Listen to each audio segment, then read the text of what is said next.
je me trouverais avoir tout un scoop incroyable pour vous. Et d'ailleurs, question de vendre la mèche en partant, et donc, autrement dit, pour vous vendre le punch d'entrée de jeu. Allons-y dès maintenant. Alors, figurez-vous que, pour des raisons personnelles, mais qui devraient vous apparaître de plus en plus clairement au cours des prochaines semaines, imaginez-vous donc que j'ai décidé, de mon propre chef, de cesser d'être le chef de mon propre parti, que j'ai pourtant moi-même parti il y a quand même déjà un bon 3 ans de ça. Fait que la bonne nouvelle dans tout ça, c'est en fait, c'est ce qui va, une des choses qui va justement avoir permis ça, c'est que non seulement je vais avoir trouvé, bien sûr, un autre chef pour me remplacer, mais on parle en fait que d'ici de quelqu'un qui va être au moins aussi bon que moi, sinon meilleur, voire même bien meilleur que moi, pour mon humble avis en tout cas, pour ce qui est de faire avancer le parti, faire connaître sa philosophie, etc., etc. Je parle ici, donc, de quelqu'un que je vais d'ailleurs introduire dans tous les sens du terme, là, que je vais vous présenter en même temps que je le fais rentrer. Et je parle donc de nul autre que Yann Nassim Rojdi, de son nom complet. Bonsoir Yann. Bonsoir à tous, ça va bien? Ouais. Et puis, ben oui, parce que c'est ça qui est le fun, hein, Yann, mais grâce à tes aventures facebookiennes, ben, ça nous a permis de connaître ton vrai nom, hein, tu sais. Fait que là, dans le fond, parce que comme tu nous disais tantôt, dans le fond, c'est ton nom complet. Mais d'ailleurs, c'est un drôle de contexte, hein, c'est comme, hein, ça brasse pas mal pour toi ce temps-ci, en même temps que tu deviens un chef de parti, mais quelques semaines avant, tu perdais ton compte Facebook. Fait que c'est assez rocambolesque comme période. En effet, quoique certaines personnes à droite pensent qu'on est en train de gagner, we're winning. Hein? Depuis Trump, on gagne. Ben, en fait, moi, je trouve j'étouffe de plus en plus au Canada, au Québec, que ce soit sur les réseaux sociaux, que ce soit au niveau économique, politique. Et ça me fait plaisir de prendre la balle au bon pour continuer ce combat libertarien. Ben oui, certain. Parce que c'est ça, ben oui, c'est comme si ça te redonnait un peu d'oxygène, parce que là, tu venais de te faire asphyxier par Facebook. T'as-tu retenu des leçons de ça, ou c'est quoi ta conclusion par rapport à ça? Parce que là, j'espère que tu ne perdras pas ton nouveau, quasiment ton dernier compte, là. J'ai trouvé quel était le comment ça s'appelle? Voldemort. Qui était le Voldemort de Facebook? Il y a un nom que tu n'as pas le droit de dire au Québec. Si tu fais une joke, si tu fais une position politique, si tu fais une publication sur Facebook avec ce nom, tu perds ton compte Facebook. J'en suis la preuve. Un compte à 15 000 abonnés. Wow, OK, ah ouais? C'est un nom. C'est un nom. J'ai peur de le dire. Tabarnouche, C'est ah un ouais, certain Marc. C'est un certain ouais. Marc avec une couronne, tu sais, couronne avec des épines. Non? Marc. Pas Mark Zuckerberg, sûrement pas. Je devine même pas. On n'a pas le droit de parler de Marc Lépine. Ça, c'est un tueur de bonne femme. Un tueur de bonne femme qui est allé dans une université. Là, je me rappelle même pas c'est laquelle.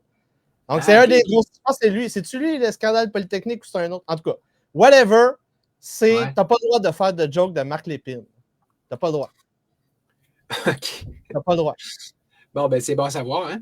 Fait que, tu sais, mais bon, ça, c'est un exemple parmi d'autres, mais en fait, ça montre qu'il faut marcher serré, puis les fesses serrées, les pieds serrés, tout, là, tu sais, hein? C'est démoralisant, mais malheureusement, nous n'avons toujours pas de liberté d'expression totale au Canada. Et même aux États-Unis, on va le découvrir prochainement.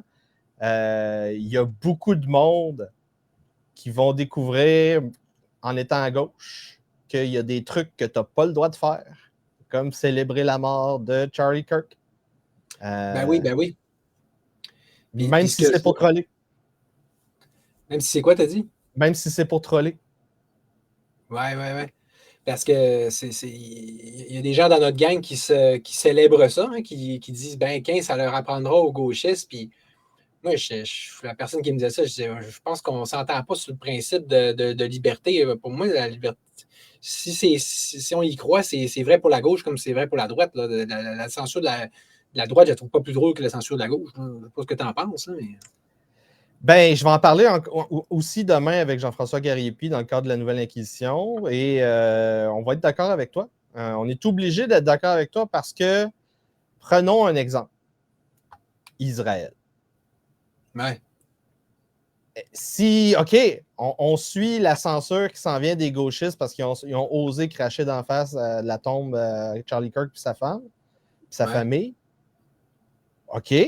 Mais là, si la prochaine fois, c'est pas correct de chialer sur Israël, puis utilise les mêmes leviers de pouvoir pour fermer notre compte parce qu'on a chié sur Israël, qu'est-ce qu'on va faire? On va faire dur en esti? On va construire notre propre plateforme? Ouais. C'est dangereux. C'est ça. Puis c'est toujours la liberté qui est le parent faible, qui est toujours la dernière chose considérée.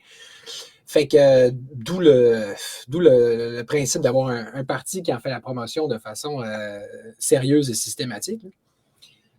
D'ailleurs, là, avant qu'on en parle un peu, tu sais, comment on se sent, là, dans le fond, hein, Yann, quand on était en train de devenir un nouveau chef de parti, là, dans le sens que là, ça ne s'est pas fait encore, mais demain, je vais envoyer les papiers, tu sais, c'est en cours de production, de réalisation. Fait que, pour toi, qu'est-ce que ça signifie, puis qu'est-ce que ça implique, comment tu vois ça, c'est quoi que ça veut dire pour toi, puis qu'est-ce que tu entends faire avec ça, là, un chef de parti?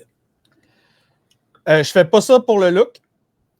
Je fais ça parce qu'il n'y a personne qui va le faire si je le fais pas. C'est ça, je peux te comprendre parce que c'était pas facile de trouver un remplaçant pour une job de même. Un bon remplaçant ça. En plus. Donc, ce qui se passe, c'est que je me mets en danger. Et donc, je me fie sur vous autres pour me backer le plus vous êtes capable. Que ce soit ta gang, qui deviendra notre gang, que ce soit mon ancienne gang, qui restera ma gang sur ma chaîne YouTube. Dans tous les cas, c'est avec votre backing que je vais pouvoir éviter les pièges de sorcières, les gens qui nous envoient des balles courbes, que ce soit des journalistes, que ce soit des opératrices qui veulent nous faire une dénonciation MeToo, que ce soit des trucs comme ça. Là. Dans tous les cas, c'est avec votre soutien que ça rend possible la présence dans le débat public. Sans votre soutien, c'est les partages, c'est les likes, c'est les spectateurs live, c'est aussi les dons, les donations au parti, les donations pour ma chaîne. C'est tout ça. Ça prend tout ça. On ne peut pas juste avoir une catégorie, il faut participer sur tous les tableaux. Et donc, moi, je ne fais pas ça pour le look, je ne fais pas ça pour la gloire, parce que je sais qu'il y en aura très peu. Et je sais que le combat va dépasser ma mort, comme Charlie Kirk. C'est là qu'on voit que c'est vraiment, en effet, une question d'idéologie, une question d'idée, une question de principe. Tu sais, puis parce que pour faire un job de même, il faut vraiment vouloir. Puis je vous inviterais tout le monde à essayer d'être un peu comme nous, en effet, là, dans le sens que là, surtout maintenant que ce passage de flambeau-là, ça dépersonnalise aussi. C'est plus juste le parti à Charles Olivier, puis on ne l'aime pas de toute façon parce qu'il a les cheveux longs puis il parle bizarre. Alors, regardez, Yann, il n'a pas les cheveux longs puis il parle très différemment. Mais les deux, on est éloquents à notre façon. Mais de toute façon, on s'en fout. OK? C'est qui a les idées, puis êtes-vous d'accord avec ça? Pas pour rien que nous, on fait ça. On remplit un trou que personne ne remplissait avant. Là. Fait que, tu sais, si vous ne catchez pas que le problème réel au Québec en ce moment, d'un, c'est l'État, puis de deux, c'est le manque de liberté parce que c'est la même affaire, en fait. Là. C'est deux façons différentes de dire la même chose. Bien là, d'un, il y a un problème, il va falloir que vous régliez ça dans votre tête un jour. Puis quand vous l'avez avoir réglé, bien, c'est comme Yann me dit, là, c'est pas juste dire, ben dans le fond, merci, bravo Yann, c'est gentil de continuer le combat tout seul, puis on va donner une tape sur le dos, ça va faire rien. Ça va rien faire. T'sais, déjà, des likes et des views, c'est déjà mieux que rien, OK? Mais encore mieux que ça. Comme il dit, ben, de contribuer, là, c'est pas compliqué. Là. Moi, sur mon wall, il reste épinglé en haut, le post, là, pour vraiment de faire une donation au parti, ça va rester comme ça. Si vous avez bien mal pris, vous savez comment faire. Devenir membre, là, c'est encore moins compliqué. Là, ça va être Yann qui va devoir contacter pour ça. Puis ça, avec le Parti libertarien, en plus, c'est super simple. J'ai hâte de voir comment Yann va faire ça, mais à date, on ne demandait même pas de montant. Puis ça peut vraiment nous sauver les fesses parce que le DGEQ sont après nous. Puis ça fait partie aussi des raisons pour lesquelles je suis parti. Ils veulent même plus me parler parce que je viens bête avec eux autres, à force qu'ils nous harcèlent. Okay? Fait que ça prend des membres pour vrai, sinon ça devient un danger pour le parti. Mais c'est ça. Fait que comme Yann dit, il faut un moment donné, il faut se sacrifier un petit peu, il faut se botter un peu derrière pour ses idées. Mais en même temps, Yann, là, tu vas avoir quand même eu ça facile. C'est dans le sens que c'est pas tous les jours que quelqu'un débarque littéralement chez vous pour te livrer un parti sur un plateau. Ben là, c'est certain. C'est certain, c'est un peu comme Excalibur. Là. Oui, c'est ça. T'es la Lady du Lac qui me donne un épée gratis magique +1. Ben, la Lady du Lac, je peux être Merlin au pire au moins, je sais pas. OK, elle t'a donné l'épée à Merlin. C'est bon. Oui, il y a quand même un intermédiaire. Mais non, c'est ça. Fait que je pense que c'est donnant, mais c'est ça. Fait que tu le méritais de toute façon. Parce que moi, hein, tu le sais, je te l'ai dit, je l'avais déjà dit à vous autres qui nous écoutent. Moi, ça c'est pas compliqué. Où est-ce que ça s'est réglé? C'est dans le débat à Lux Media contre Jonathan Blanchette. Parce que moi, c'est Étoile du Nord qui me disait Hey, Charles Vie, il y a un chef de parti qui débat avec Jonathan Blanchette. Comment ça, il y a un chef de parti?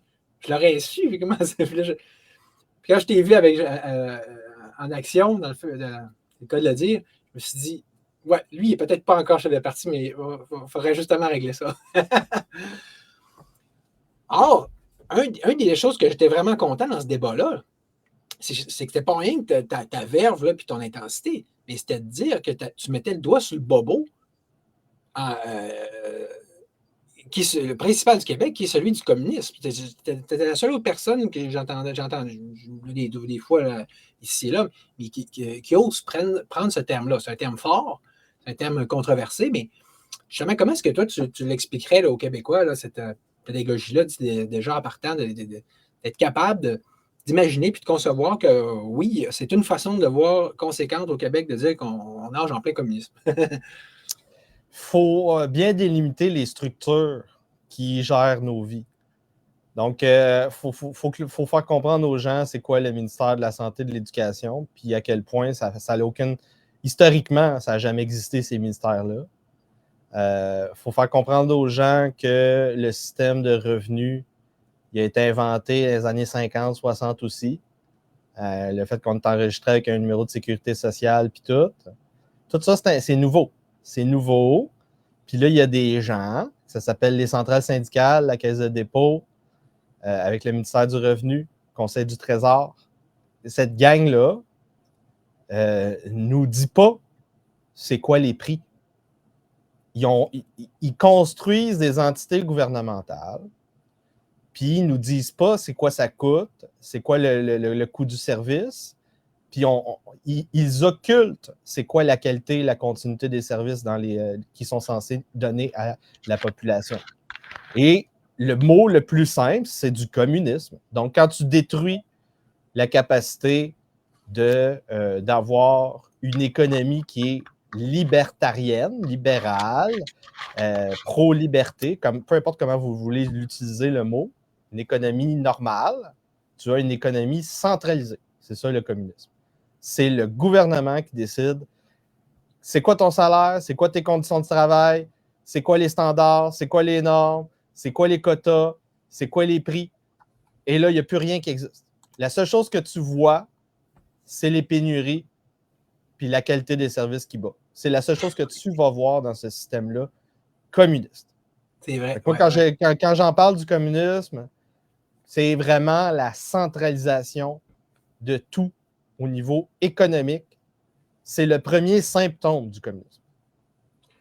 Moi, je trouve que la façon que tu l'as quasiment mieux résumé, mais qui dit le plus la chose, c'était en réplique directe à Jonathan, parce que là, il disait, il expliquait son plan de match, puis il dit, ben là, au niveau de l'économie, là, on va gérer, puis là, tu as tout de suite arrêté au mot, tu as dit, donc tu gères. Parce que c'est exactement ça, puis c'est ça que les gens ne comprennent pas. Ils disent, ben non, on n'est pas communiste égale Cuba égale l'URSS. C'est pas compliqué. Qui gère? Ben en fait, du moment qu'il y a quelqu'un qui gère, puis que c'est pas, comme tu disais, l'ouvrier, le travailleur, l'artisan dans sa shop qui gère ses affaires, si c'est l'État qui gère, dans la mesure où c'est l'État qui gère, appelle ça comme tu veux, mais c'est une économie étatisée, c'est une économie centralisée, puis c'est ça, là, je veux dire, on appelle ça du socialisme ou du communisme, c'est 40 sous pour une pièce, tu sais. Fait que, tu sais, c'est ça. Donc, comme tu disais, la solution à ça n'est pas, c'est pas comme bien compliqué. Là. Plutôt que d'aller d'un bord, on s'en va de l'autre. Or, toi, au niveau du libertarisme en tant que tel, ou du libertarianisme, j'aime mieux libertarisme, t'es carrément pratiquement plus avancé que moi, parce que toi, au moins, tu as lu Nozick, tu sais, qui est la référence dans le domaine. Je n'ai pas tout compris, mais j'ai lu. C'est ça. Fait que ma question, justement, c'est qu'est-ce que tu en aurais compris puis que tu peux relater facilement, d'une part, puis d'autre part, après ça, comment toi, ça serait quoi ta propre petite mouture là, personnelle du libertarisme? On a toute notre petite couleur, là, mais tu sais, fait Nozick, puis toi, global d'une part, puis après ça, tantôt, on parlera un petit peu du programme spécifique que tu veux amener. Pour moi, le libertarianisme, c'est un peu comme le marxisme, dans le sens que tu as un courant littéraire qui vient de gauche et de droite. Ça s'appelle Hegel de gauche, Hegel de droite. Ça amène le marxisme. Pour moi, le libertarianisme, tu as du monde qui sont à gauche, tu as du monde qui sont à droite, et ça amène un courant littéraire. Donc, tu as du monde comme Ayn Rand, Nozick, et tu as aussi attaché à ça une école économique, l'école de Chicago, qui va faire un peu une opposition à l'école de Francfort marxiste.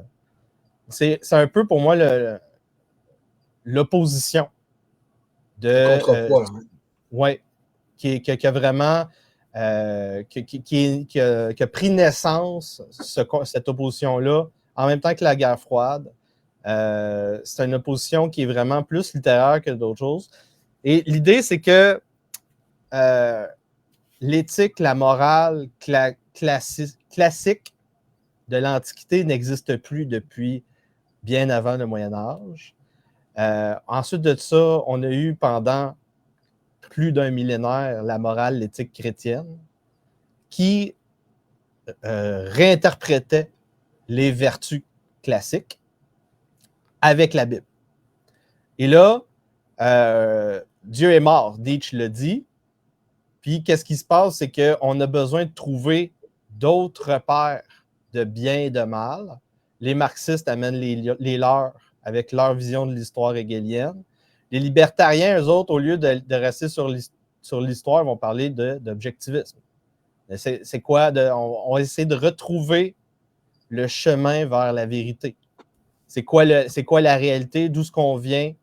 Est-ce qu'on peut trouver des bases éthiques et morales qui sont universalistes, fondamentales, du point de vue de la science, de la méthodologie scientifique? C'est la mission qu'ils ont entreprise. Selon moi, ils n'ont pas 100% réussi, mais c'est pas aussi, c'est pas un échec retentissant comme les marxistes.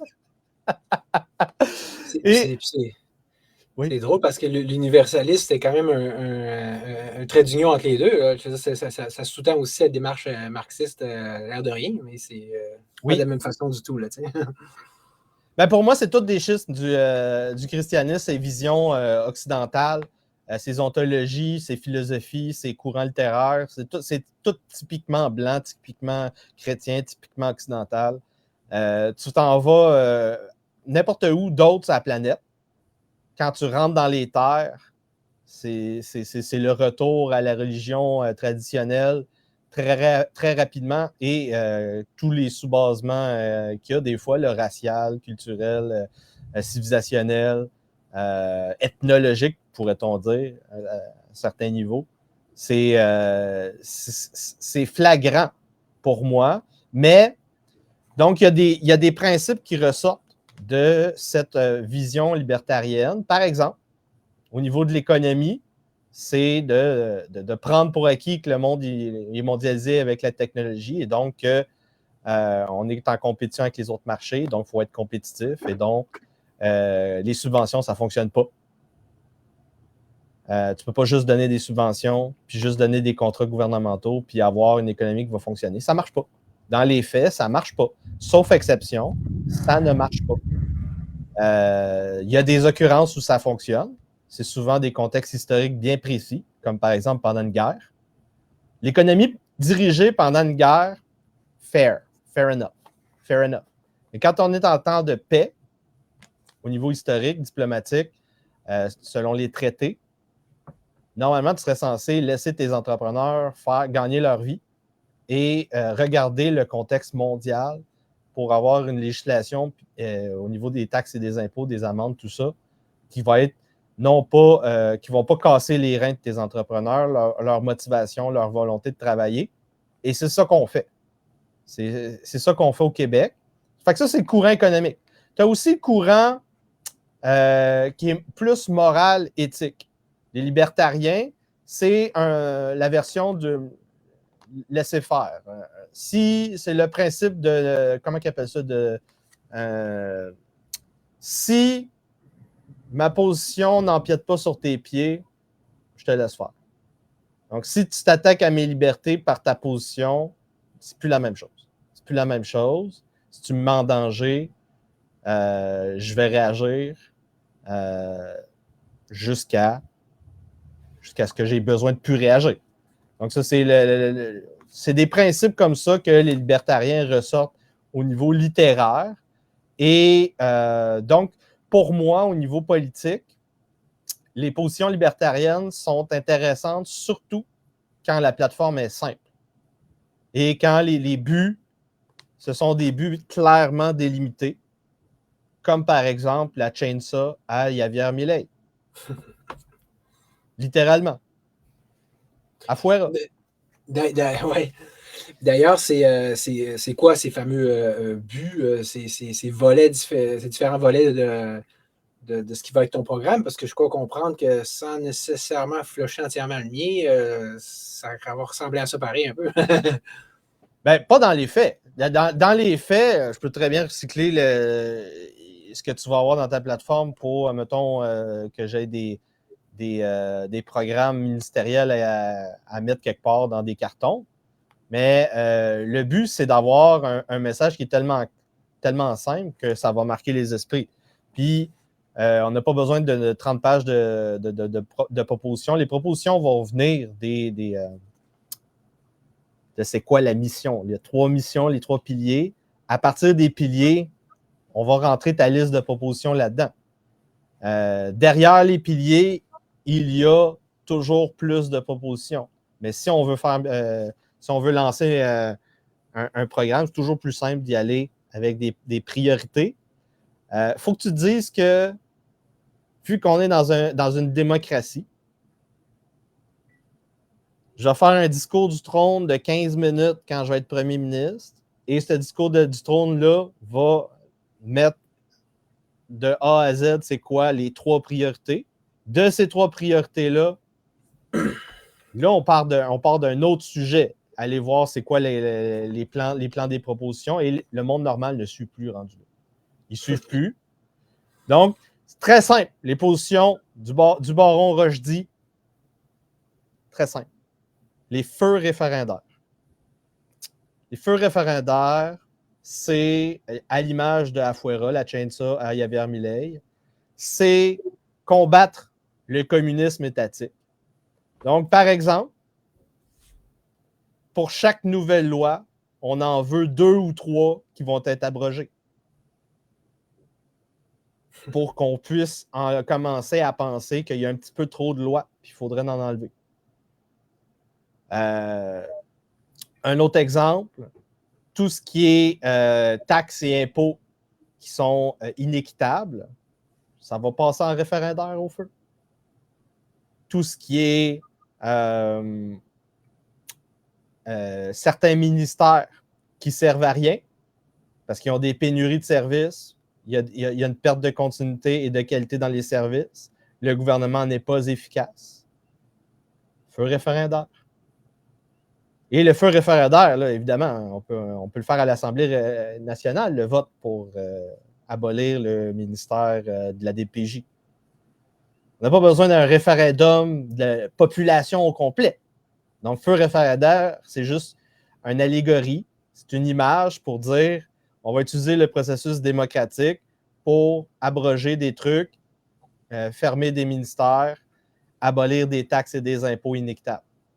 Tout ça pour stimuler la croissance économique et mettre fin à ce communisme étatique. Ça, c'est la première proposition. Ça suppose une population qui est engagée dans cette voie-là, puis qui a le goût de supprimer une chose après l'autre. Puis ça impliquerait donc de le faire à son rythme, mais en comptant sur le fait ça prend le soutien de la population. Qu'elle s'auto-botte là derrière, finalement. Là, parce que, il faut dire, au Québec, il y a au moins 30 à 40 % de la population qui vivent de ces ministères publics inefficaces. C'est une grosse bataille. C'est la plus grosse bataille contre les centrales syndicales, par exemple le syndicat de la fonction publique. C'est la plus grosse bataille à avoir au Québec, c'est contre ça, contre ce Léviathan. Moi, je trouve que la plus grosse bataille est effectivement à ce niveau-là, mais plus spécifiquement, c'est que, tu sais, mettons, tu parles des syndicats, tu parles des taxes et impôts, tu parles les gens commencent à comprendre que c'est des problèmes, tout ça, tu sais, qu'on ait quasiment, je veux dire, on soit taxé à plus de 50 %, qu'il y ait plus de 50 % de la population qui est tributaire et embauchée par l'État. Mais pourtant, les syndicats, les gens là, sont tannés, ils savent que c'est problématique. Mais pourtant, essaye pas de leur expliquer de régler ça comme ça, pour vrai. OK, s'il y a un problème, il y a une solution. Donc, OK, on va les enlever, les taxes et les impôts, on va les enlever les fonctionnaires, on va les enlever les syndicats. Il y a comme quelque chose que je comprends moi-même pas vraiment, là, qui est probablement du communisme vraiment complètement là, imbriqué dans la tête des gens, parce que ils regardent ça clique, puis tout ci, puis tout ça, tous les Nordvolt, tous les problèmes, ils voient la gestion catastrophique étatique. Mais quand moi, en tout cas, moi, je peux dire que c'est mon échec à moi. Après des centaines de lives, je n'ai pas été capable de leur expliquer ça. De leur dire, mais pourtant, c'est évident. C'est dit, vous les savez, les problèmes, vous les connaissez. Pourquoi vous ne voulez pas les enlever? Je ne sais pas comment est-ce que toi, tu penses de faire la quadrature du cercle, la démonstration de ce qui est évident. C'est ce qui n'est pas bon, il faudrait l'enlever. Je ne sais pas comment est-ce que c'est le problème des boomers. Donc, le problème des boomers, c'est qu'ils ont vécu toute leur vie dans l'abondance et ils pensent que ça va continuer. Et donc, c'est le biais qu'on reste dans le paradigme actuel, ça ne va jamais changer. Donc, c'est un peu un mélange d'intérêts personnels. Donc, ce n'est pas l'intérêt à personne de voir leurs allocations familiales coupées de moitié et pire. Ce n'est pas dans leur intérêt de voir, pour certains qui vivent grâce aux subventions du gouvernement, de les voir coupées. Ce n'est pas l'intérêt mais c'est à court terme, l'intérêt à court terme. Ce n'est pas l'intérêt à court terme.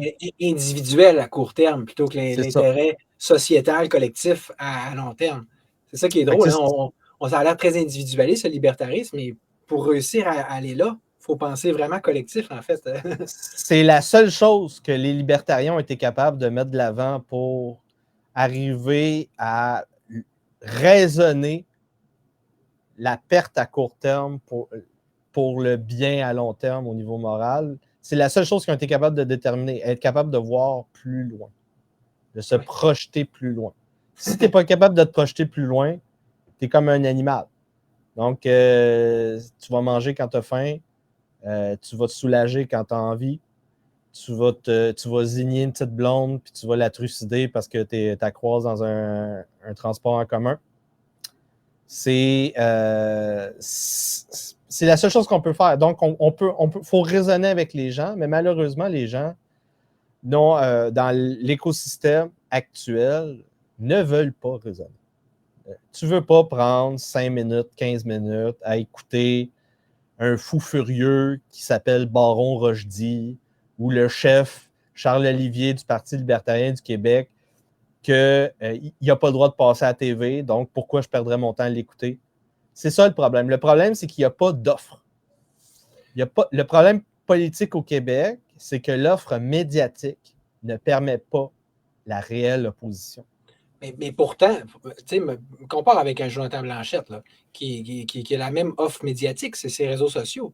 Les gens vont s'être garochés sur ce gars-là parce qu'il leur offre la même recette, la même formule que d'habitude. Il a surtout, comme du M, comme tout le monde, il n'a surtout pas remis en question de façon réelle, concrète, fondamentale et globale le modèle étatiste d'État-providence, de papa et maman État qui est aux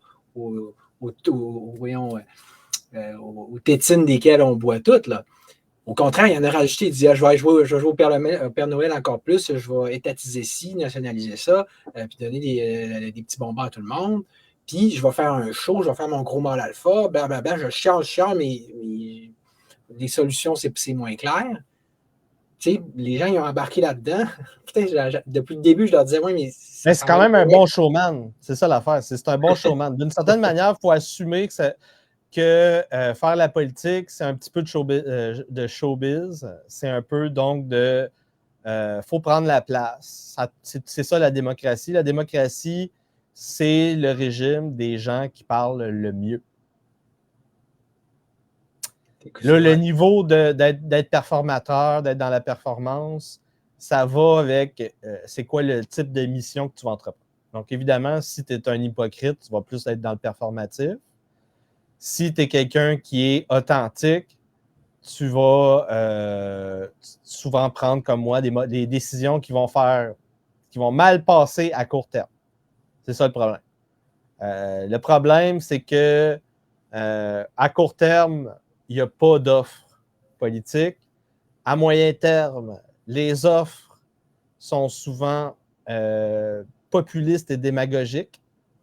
C'est ça le problème avec Jonathan Blanchette. Donc, on nous vend un beau petit rêve, une belle petite fantaisie. Et à long terme, il ne restera que les gens les plus courageux qui vont être les plus authentiques. Et c'est ça, c'est ce que je me suis dit, que j'allais rester authentique afin de gagner le marathon. C'est un marathon. Voilà, c'est ça. Puis ça prend quelqu'un aussi qui est stable, puis tu sais, qui sait ce qu'il veut, tu sais. Fait que c'est ça. Donc, c'est pour ça que je pense que c'est. Encore là, tu vas mieux faire la job que moi. Là. Moi, je suis plus un starteux de projet, comme disait maman. Il y en a qui sont des starteux, il y en a qui sont des continuateurs. J'avais plein de projets comme ça que j'ai starté. Après ça, je pars sur autre chose. Toi, je sentais que, ouais, non, toi, c'est comme un paquebot, là. Tu ne lâcheras pas le morceau. Mais, ouais, fait que parlant d'offres, là, après les feux référendaires, ce serait quoi le deuxième élément de ton programme? Deuxième élément, donc, il vient souvent, quand on parle à droite, de cette histoire de remigration et d'immigration de masse. Donc, c'est évidemment au Canada le premier problème. Dans les 15 dernières années, on a importé quelque chose comme le tiers de notre population actuelle. Et si on ne fait rien, s'il n'y a pas de remigration dans les faits, on va être remplacé. S'il n'y a pas ma proposition dans les faits, on va être remplacé. Parce que pour moi, avec les chiffres qu'on a, on n'a pas la capacité, on n'a pas les bateaux, les avions, les soldats, les policiers, les agents douaniers pour déporter au-dessus de 10 millions de Canadiens. On ne l'a pas. Donc, il faut premièrement inciter et deuxièmement, il faut aussi que les petits blancs, les Français, les Québécois, on fasse des bébés. Donc, ça va être un plan de fertilité 101. Donc, le but, c'est d'avoir des incitatifs qui vont faire en sorte que les gens vont vouloir construire des familles. Et évidemment, s'il faut qu'on mette le feu à DPJ puis au tribunal de la famille, on va le faire. De manière référendaire. Oui.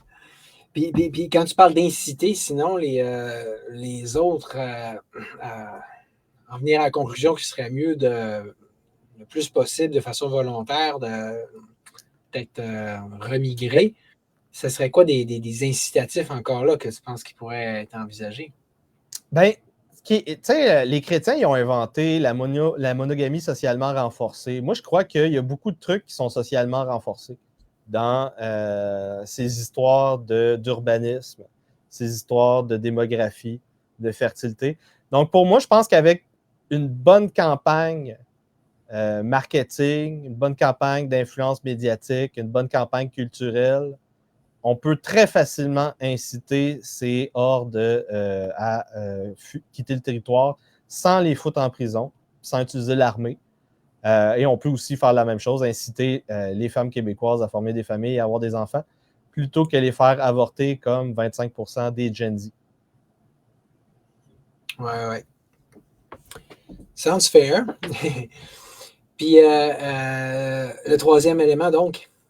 Le troisième élément, c'est une campagne énorme, policière, renseignement, militarisation de la SQ pour contrer l'ingérence étrangère sur notre territoire, sur les côtes, dans les airs, dans les lacs, dans les universités, dans les centrales syndicales, dans la caisse de dépôt. Et c'est de l'ingérence de tout le monde. Parce que si vous voulez être souverain, vous devez être maître chez vous. Et tu ne peux pas être souverain si tu es inféodé aux Américains, aux Canadiens de Bay Street, aux Chinois, aux Iraniens, aux Français, aux LGBT, aux communistes. Et la liste est longue. La liste est longue. Les ingérences au Québec, j'enquête là-dessus sur ma chaîne depuis 6 ans. Ça fait 6 ans que j'ai ma chaîne puis que je fais des lectures, je sors les sources, je mets les preuves à l'écran. Et les ingérences au Québec, c'est démoralisant. Sérieusement, là, à certains niveaux, au niveau culturel et médiatique, la télé publique française a plus de pouvoir que certaines de nos propres institutions. Donc, si vous vous demandez pourquoi on parle souvent de la France dans les médias puis sur les réseaux sociaux, ben c'est parce que il y a de l'ingérence française, puis il y a du monde avec de l'argent, puis là, ils se font des réseaux, puis ils montent leur réseau de conférences au Québec avec des journalistes comme Julie Lévesque, puis ils n'invitent pas qui? Ils n'invitent pas moi, ils n'invitent pas Charles. C'est parce qu'on est un petit peu trop ou un petit peu pas assez franc-maçon. Hein? C'est ça la réalité. L'ingérence étrangère, elle est partout et elle est à divers Trop authentique et pas assez franc-maçon. C'est ça. Ça va être ça sur ma pastille. Oui, mais c'est une façon intéressante de le voir. Mais tu ne trouves pas que l'ingérence étrangère au Québec, ça commence beaucoup par celle du Canada? Ben, je l'ai nommé. J'ai nommé Bay Street. Hein? Oui, mais tu as C'est le une numéro posture 2 que j'ai donné. Hein? Je l'ai nommé vite, de même en passant. Mais, non, c'est le deuxième que j'ai donné. J'ai dit États-Unis, après ça, j'ai dit Canada anglais. J'avoue. Mais c'est parce que pour moi, c'est pas Bay Street, c'est d'abord Ottawa, tu comprends? Mais c'est la même gang. Toronto puis Ottawa, c'est à côté. Je sais, mais c'est pas comme de la même Montréal, façon. Québec. Il y en a une que c'est économique, l'autre, c'est carrément politique. Mais quand on en a parlé, toi ta façon de voir ça, c'est que c'est intéressant, c'est original, puis ça va. Tu n'es pas le seul à le dire. Michael Perrault, puis d'autres voient ça de même aussi, mais c'est à partir du fait qu'on serait déjà souverain. Oui. Puis c'est en gros, qu'est-ce que toi, il t'amène à dire ça, puis selon ta perspective à toi à ce niveau-là. Au niveau légaliste, je suis toujours en train de m'auto-éduquer moi-même pour apprendre le droit profond canadien, anglo-saxon, tout ça. Mais de ce que j'ai compris, en faisant mes lectures de sciences politiques, par exemple, Jean Bodin, ça c'est 15-16e siècle. J'oublie tout le temps si c'est un ou l'autre. Là. Et là, il a écrit les 6 livres de la République ou les 6 livres de la souveraineté. Donc, c'est la première fois qu'on a systématisation du concept de souveraineté. C'est dans un contexte où on a le combat de la monarchie absolutisme contre l'hégémonie de l'Empire romain de l'époque, hein, l'Empire romain germanique, le Holy Roman Empire. Donc, on a des gens qui veulent centraliser au niveau religieux à Rome, et tu as donc des gens qui veulent la subsidiarité au niveau royal, donc on veut garder les royaumes avec un niveau de souveraineté. Et donc, première chose qu'il faut qu'on comprenne, au niveau de la souveraineté, il y a toujours des plus gros poissons que soi. Comme dans Star Wars épisode 1, là, quand ils sont sous l'eau, ils se font pourchasser par un gros poisson, puis là, il y a un plus gros poisson qui mange le gros poisson. Puis là, il y a un autre plus gros poisson qui mange le troisième. En tout cas, c'est toujours comme ça. Et donc, on apprend qu'il y a des niveaux à la souveraineté. Tu peux être plus ou moins souverain. Donc, ce n'est pas 100% absolu comme concept. Deuxièmement, au niveau de ce qu'on appelle les leviers de la souveraineté, les leviers de la souveraineté, on a des manières d'utiliser sa souveraineté et donc tous les outils du gouvernement, de l'État, de la population, du trésor public. Tu peux utiliser plusieurs de ces leviers-là pour remplir des missions politiques et ou guerrières. Donc, par exemple, quand tu es un souverain, tu peux battre monnaie. Donc, je sais que Jonathan Blanchette, c'est son levier de la souveraineté préféré, son attribut de la souveraineté préféré. Il pense qu'il faut absolument d'une monnaie pour faire quelque chose. Mais non, le but de la monnaie, le but du contrôle de la monnaie par le souverain, c'est de pouvoir lever des taxes et des impôts. C'est de pouvoir avoir un trésor de guerre pour lever son armée. C'est ça le but, c'est juste là, être capable de se construire des châteaux. C'est ça le but de sa monnaie. Ensuite de ça, donc battre monnaie, déclarer des guerres, lever des impôts. Qu'est-ce que tu as d'autre? Faire les traités commerciaux, les tarifs, faire les lois. Dernier appel de justice. C'est les leviers de souveraineté qu'un souverain a. Le souverain, il y a des attributs. Il faut que ta souveraineté soit intemporelle. Donc, après ma mort, la souveraineté de l'État québécois va rester. Quand on change de souverain, ça continue. C'est ça la souveraineté. C'est pour ça que souvent, il y a des crises de succession. Il y a des gens qui remettent en question cet attribut de la souveraineté. L'attribut de la souveraineté, selon Jean Bodin, il est indivisible. Donc, tu ne peux pas avoir, selon les absolutistes, tu ne peux pas mélanger. Tu ne peux pas donner certains outils de la souveraineté à des uns et d'autres outils à d'autres. Ça a été dépassé comme moment. Les Américains ont créé un régime politique mixte.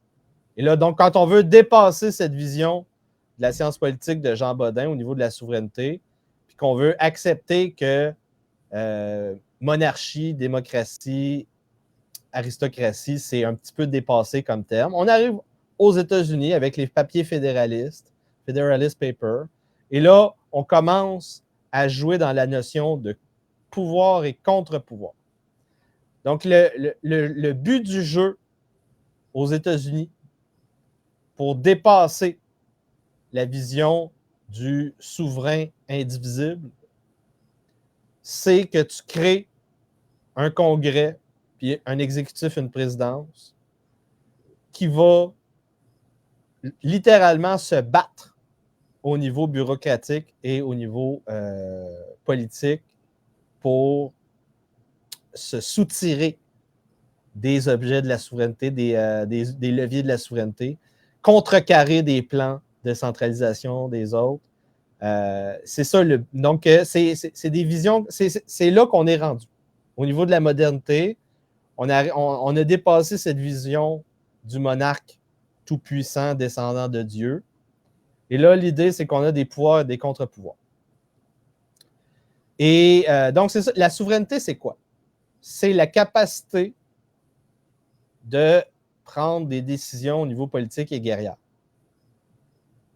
pour un bien commun. Ce bien commun peut ou pas être déclaré dans une constitution. L'Angleterre a un régime sans constitution. La constitution n'est pas obligatoire. La monnaie n'est pas obligatoire. Les référendums ne sont pas obligatoires. L'Assemblée générale, le Parlement, l'Assemblée nationale ne sont pas obligatoires. Mais tu fais un mélange de ça pour gérer la souveraineté de ta nation et faire en sorte que ta nation soit maître chez elle dans le temps, même si le Parlement meurt, même si le souverain meurt, même si le roi meurt, même si la cour meurt. Il y a quelque chose qui va rester après ça, et c'est la souveraineté. Le peuple, est-ce qu'il continue à être capable d'utiliser les pouvoirs, les leviers politiques, les leviers de la souveraineté? Oui ou non? Donc, être souverain, c'est ça. La capacité à perpétuer cette nation dans le temps, donc cette démographie dans le temps, à travers une institution qui a été construite par des gens. C'est ça la souveraineté. Oui, mais ces leviers-là, là, dans le moment, concrètement, on n'en a pas bien gros. Là. On en a. Cas, ben, oui, on en a. Je veux dire, on en a, mais on en a la moitié. On en a la moitié. C'est beaucoup. C'est beaucoup plus que bien des autres pays. Et dans les faits, même si tu en as zéro, il y a beaucoup de pays qui ont réussi à se construire et donc à consolider une puissance étatique, une puissance gouvernementale, que ce soit une milice, une armée, un parlement, un djihad, un califat, peu importe comment tu veux l'appeler. Il y en a qui sont capables de le faire, même avec l'hégémonie américaine, anglo-saxonne, occidentale. Je veux dire, les pétromonarchies, ce sont des États qui se sont formés entre les années 1920 et 1970. Ça a pris quelques décennies, deux, trois générations. Ils ont accumulé tellement de trésors et d'une manière super simple. Ils ont dit, vous voulez notre pétrole, bien, on va renégocier le tarif de notre pétrole.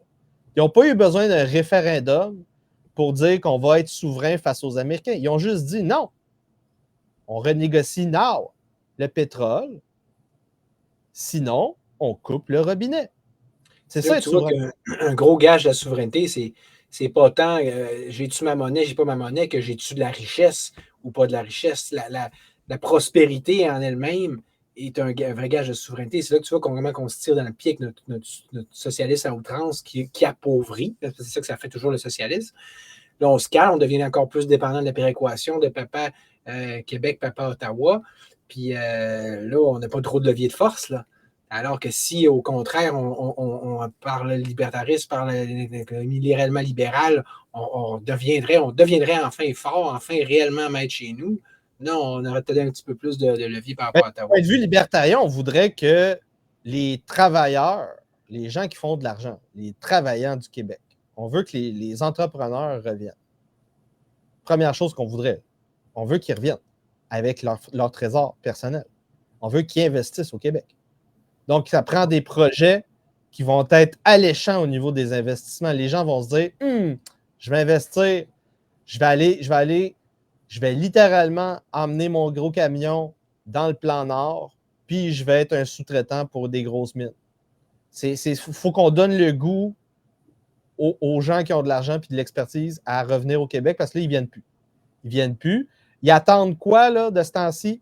Ils attendent soit comme les Autochtones, ils attendent des contrats garantis par le gouvernement, ou littéralement la Cour qui redonne des territoires à des réserves autochtones.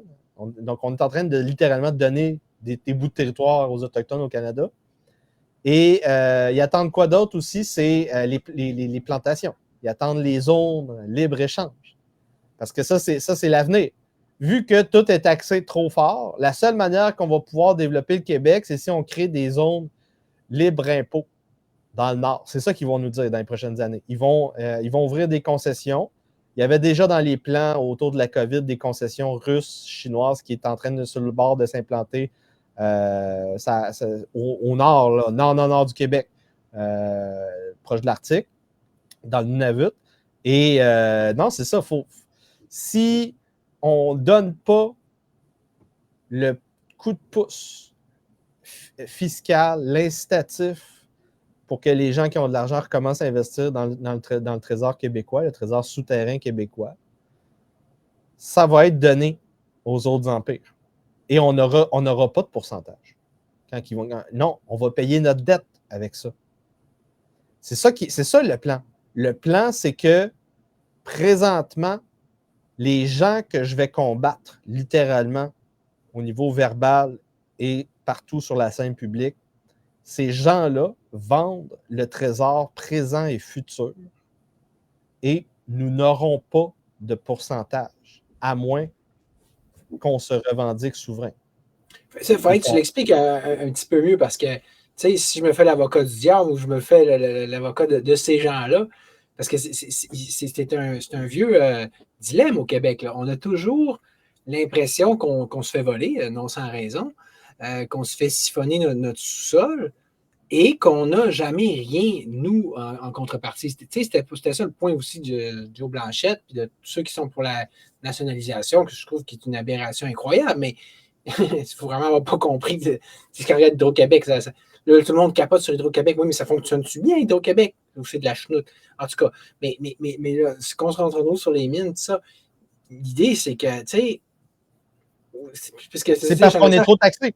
C'est parce qu'on est trop taxé. Si, en tant qu'employé des mines, employé des grosses usines qui en Abitibi ou à Jonquière-Alma, peu importe, au niveau de l'aluminerie, de la foresterie, tout ça, si au lieu de payer 50% en impôts, puis dans ton régime de rente qui ne sert à rien, puis toutes les hosties d'autres affaires, toutes les heures en banque. Les heures en banque, ça, c'est un fléau là, au Québec. C'est du communisme, ça, les heures en banque. Ça, je peux déjà en parler pendant 1 heure. Qu'est-ce que tu veux dire, les heures en banque? Les heures en banque, faut que tu connaisses du monde qui ont des DEP, qui font dans la construction. Donc, la commission de la construction fait que ça coûte tellement cher la main-d'œuvre que 100% des entreprises enregistrées à la CCQ ne veulent pas que leurs employés réclament les heures supplémentaires. Ce qui fait que sur ton chèque de paie, toutes tes heures supplémentaires sont en banque. Elles ne sont jamais payées. Puis là, quand tu es rendu de manière saisonnière sur le chômage, ton employeur, il n'a pas de job pendant 2 semaines, puis là, tu es chez vous à rien faire, il t'envoie tes heures en banque. Mais ils ne sont pas payés double. C'est des heures normales. Puis ça, c'est contre la loi. C'est contre la loi, ça. Et là, si tu n'avais pas ça, tu serais payé double. Tu perds de l'argent. Ton employeur te vole, la CCQ te vole, le gouvernement te vole. Et là, si tu n'avais pas tout cet argent-là, qui était volé littéralement, tu travaillerais plus. Parce que tu aurais encore plus d'argent dans ton compte, puis tu mettrais cette épargne-là dans des moyens pour être retraité à 55 ans. Tu investirais dans les mines au Québec comme jamais. Puis présentement, les mines explosent. Sérieusement, là, depuis la COVID, ça, c'est pas moi qui le dis, là. C'est Yves Usereau. C'est un conseiller financier légitime, enregistré et tout à l'Autorité des marchés financiers du Québec, du Canada. Et lui, à chaque semaine, si vous avez de l'argent à investir dans des papiers commerciaux ou pour investir dans des mines, il y a des deals à faire. C'est certain, il prend son pourcentage, c'est sa job. Mais il va te faire une fortune. Il y a de la fortune à faire dans l'épargne avec notre trésor et il n'y a personne qui est au courant. Mais là, tantôt tu disais que là, les entrepreneurs ne sont pas intéressés par le Québec, ils doivent être intéressés à quelque part si c'est quasiment devenu une sorte de Klondike. C'est des deals politiques. C'est des deals politiques. On attend les deals politiques et c'est une mine par-ci, par-là qu'on réussit à laisser aller au fédéral et au provincial, là, qu'il n'y a pas trop de bureaucratie qui vont empêcher la mine de se développer, par exemple les relations avec les peuples autochtones. Mais on est déjà au Québec un paradis fiscal minier. On n'est pas à 100% un paradis fiscal, mais au niveau minier, on l'est déjà. Foresterie, ils ont des congés d'impôts aussi. Le problème, c'est la CCQ. Le problème, c'est d'autres entités comme ça qui t'empêchent de profiter de ça. Mais c'est quoi la façon par laquelle tu trouves que le développement des mines, ça peut servir au peuple québécois? Là? Parce que toi, tu as retrouvé déjà que la taxation elle serait déjà trop élevée par rapport aux entreprises minières? Non, le problème au niveau des entreprises minières, c'est juste que les gens ne sont pas au courant. Ils ne sont pas au courant, puis il n'y a pas de soutien politique. Ce qui se passe, c'est que c'est des intérêts étrangers qui développent nos propres mines présentement. Ça prendrait. C'est inconcevable. C'est inconcevable. C'est très rare que tu vas avoir des Canadiens qui vont développer notre potentiel minier. C'est absolument terrible. C'est absolument terrible. C'est parce que probablement que s'enregistrer au Québec est moins intéressant. On n'est pas capable d'aller chercher l'investissement pour développer le projet minier. Mais si à l'international, tu es capable de le faire, là, ils sont capables de développer la mine au Québec. Mais c'est quoi la solution à ça si ce n'est pas de passer par des subventions, parce que ce n'est pas des choses qui nous intéressent, ni par la nationalisation à la Joe Blanchette? Il faut libéraliser. Il faut que les gens comme toi et moi, on veuille vouloir y aller travailler dans le Nord. Donc, ça va prendre la capacité d'avoir de l'épargne. Là, on n'en a pas d'épargne. Les Québécois n'ont pas d'épargne. C'est qu'on soit libéralisé en tant que travailleur et non pas la grosse entreprise. Là. La grosse entreprise, notamment minière, c'est autre chose, mais que nous, qu'on ait des incitatifs à travailler carrément. C'est ça. Faut enlever les barrières pour que les gens normaux et les petites PME puissent vouloir investir dans un plan Nord. Ouais. Tout est centralisé à Québec. Qu'on soit vraiment impliqué et implicable, puis que ça soit. Là, tu as raison. Puis là, le sweet spot que Jonathan Blanchette voulait essayer d'aller chercher, mais en passant par l'État, ce qui est stupide, c'est que là, qu'on fasse le lien entre les entreprises, les minières, puis le peuple, là, pas d'intermédiaire à rien, puis de babel. Oui, parce que le problème, autant dans la centralisation bureaucratique que dans juste faire plaisir aux géants miniers. Il y a un sweet spot entre les deux. Oui. Il y a une troisième voie. Oui, exact, parce qu'on s'entend qu'ici au Québec, ça, c'est notre. C'est vraiment une maladie mentale, historique, collective. Là. C'est l'aplaventrisme face aux grands industriels, puis aux grosses compagnies. S'il arrive une grosse compagnie.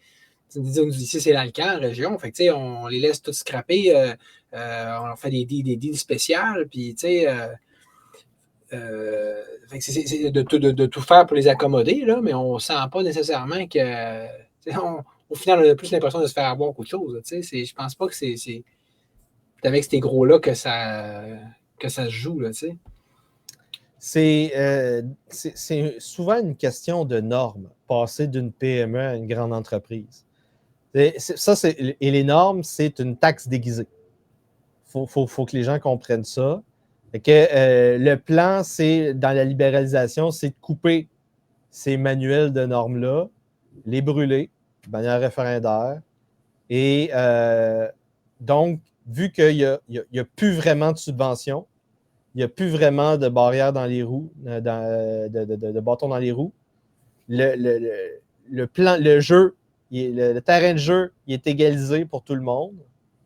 Et si on a besoin, après ça, de faire un stimulus, que ce soit au niveau de l'urbanisme, les infrastructures, avoir un petit pourcentage au niveau du coût de l'électricité, parce qu'on a Hydro-Québec et que c'est un avantage comparatif. Tout ça, c'est négociable. C'est négociable, mais l'idée, c'est que quand tu fais ces stimulus-là, ça te prend une manière de confirmer le potentiel, de quantifier le résultat, puis ça te prend un oversight. Puis ça, c'est un autre truc qu'au Québec, on n'a pas. On n'a même pas de oversight. Tout notre gouvernement fonctionne avec des contrats sans appel d'offres. On l'a vu avec SAC-Clic, là. C'est 10 ans de contrat et ça permet de doubler, quadrupler le coût du contrat avec des détails aberrants, là. Même moi qui n'ai jamais travaillé au niveau informatique, avec mon demi-certificat en programmation, j'écoutais ça puis je trouvais que c'était dramatique qu'est-ce qu'ils ont fait. Mettre de l'argent pour faire un développement de logiciels, de plateformes centralisées, mais ne pas avoir dans tes cartons que, oui, si on change la plateforme puis qu'on centralise tout, il va peut-être falloir qu'on achète du hardware. Dans leur tête, il ne fallait pas acheter de hardware. On avait juste avoir un logiciel. Mais ils sont cons. Ils sont cons. Moi, quand je vois, déjà, prenons juste ce cas-là, on prend ni l'autre, là, mais je pense qu'une personne saine, une personne logique, une personne, mature est censée dire ça marche pas, on fait pas juste chialer, on fait pas juste, en parler, on les claire, puis on ferme toute la machine, puis est-ce que tu crois, toi, que là, tu es d'accord avec moi, il faudrait démanteler un maximum de l'État? Indépendamment de la propagande qu'il faudrait faire au peuple pour essayer de les convaincre, puis, les en convaincre, puis de leur faire voir ça, entre nous, là, ici, là, sérieusement, concrètement, là, tu crois-tu que ça pourrait se faire? Si on imagine, on suppose que là, on aurait un assentiment populaire. C'est quoi qui serait un plan de match concret pour toi pour dégraisser, mais plus que dégraisser, vraiment là,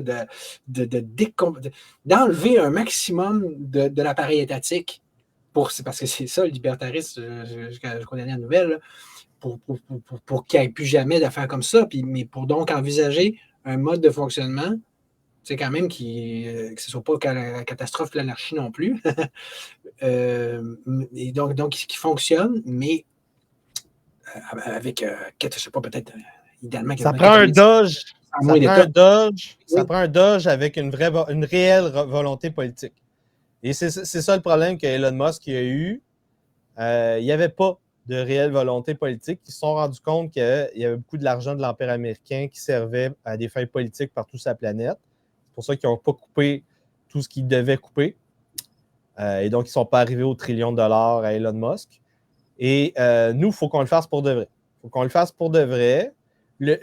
En fait, c'est toujours la même opération. Quand tu prends le contrôle d'un gouvernement, d'un parlement, d'une monarchie, d'un cartel, première chose que tu fais, c'est tu t'en vas checker tes livres. Tu t'en vas checker tes livres, tu t'en vas voir c'est quoi les dépenses courantes, les revenus, tu fais un petit peu de calcul de comptabilité 101, puis là, tu te dis, on se dirige vers un mur à certains endroits et ça ne remplit pas mes missions politiques. Puis là, il faut mettre le feu. On va couper des programmes, Puis là, évidemment, le problème qu'on a avec ça en 2025, c'est les traités mondiaux, comme par exemple, on ne peut pas tout couper ce qui se passe avec les contrats d'Hydro-Québec parce qu'on a des traités commerciaux qui sont avec ce qu'on appelle l'Empire américain. Et si tu déchires les contrats d'Hydro-Québec de l'Empire américain sur la côte Est, tu vas peut-être avoir des petits problèmes. Des petits problèmes avec Donald. Donald va t'appeler, il va te dire t'es pas mon meilleur ami, toi. T'es pas mon meilleur ami. C'est ça, parce que lui, il peut s'amuser à ne pas respecter les traités internationaux comme l'ALENA et tout ça, puis dire on fait du protectionnisme en place parce que il y a le gros bout du bâton, puis c'est lui qui a les guns. Mais nous, on ne peut pas jouer ce jeu-là avec lui, on s'entend, justement. On peut jouer avec le Canada. On peut jouer avec le fédéral, la preuve, la péréquation. On joue avec le Canada au niveau du Québec depuis les années 90. Les référendums, pour moi, c'est juste une manière de soutirer plus de leviers souverains du gouvernement fédéral. Pour calmer la température, on en a obtenu plusieurs. Par exemple, des pouvoirs en matière d'immigration. On choisit nos propres quotas. C'est des trucs comme ça. Ben, on serait dû pour un autre shot un peu, parce que là, tu vois, ils ne prennent plus tellement au sérieux. Là, ben oui, et c'est pour ça, moi, je veux militariser la SQ. Et ça, c'est Ça requinque, ça. Et militariser la SQ, c'est autant pour défendre sa souveraineté face aux Autochtones, parce que, par exemple, là, de ce temps-ci, là, les Mohawks de Kanawake là, sont en train de se réveiller. Là. Ils vont brasser à marde, ça arrive sud dans pas long. Là. Il y en a, puis il y en a aussi en Mauricie. En Mauricie, il y en a une autre qui font des blocages de foresterie, qui pètent des trucks puis de la machinerie foresterie présentement depuis des mois et il n'y a personne qui dit rien. Fait que ça, la SQ, ça sert pour ça. Ça sert aussi au chemin Roxham. Ça sert aussi à éviter qu'il y ait des illégaux qui passent par des vols à Pierre-Éliott Trudeau.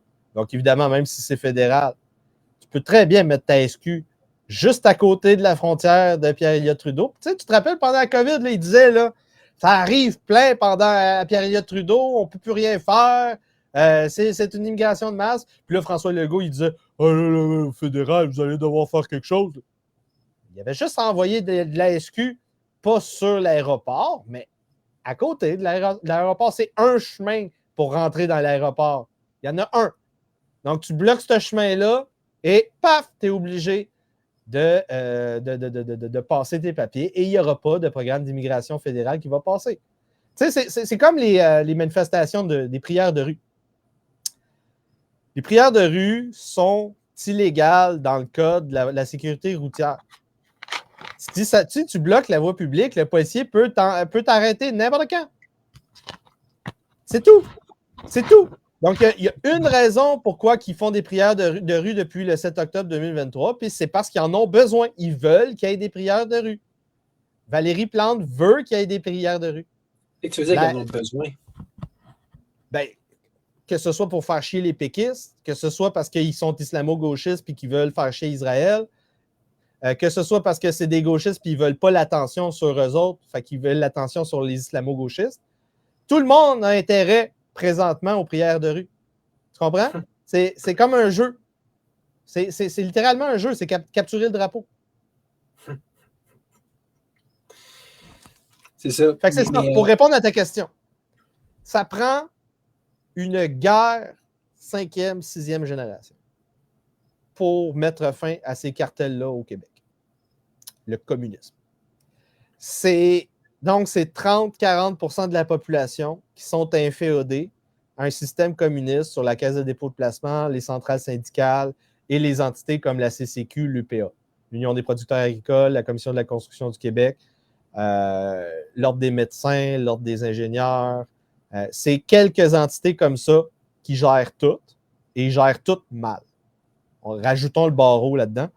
Et donc, qu'est-ce qui se passe, c'est que dès qu'il y a quelqu'un qui est aussi radical que Javier Milei ou moi, qui prend le pouvoir, et là, quand je dis prendre le pouvoir, c'est un député. Dès qu'il y a un député, dès que j'arrive à l'Assemblée nationale, puis je fais mon serment au roi, c'est la guerre. Éric Duhaime, ça va être Jeanne d'Arc à côté de moi dans les médias. Pour eux autres, là, je vais être Hitler. Là. Et ils vont partir en croisade, en djihad. C'est fou. Là. Ce qui se passe, c'est que si tu remets en question les cartels, toute la machine médiatique est sur ton dos. Et parce que toute la machine politique est sur ton dos, toutes les sorcières, tous les gens qui sont un petit peu fuckés dans la tête puis qui pensent qu'ils peuvent gérer la population en abusant de leur pouvoir de shérif, de fonctionnaire, ils vont essayer. Donc, le fonctionnaire de DPJ, la petite juge de cour, la conseillère municipale, le député qui va appeler la SQ, ils vont tous s'essayer de manière différente d'utiliser les institutions québécoises pour me faire mal financièrement, légalement, et peut-être même me mettre en prison, comme Jean-François Gariepi.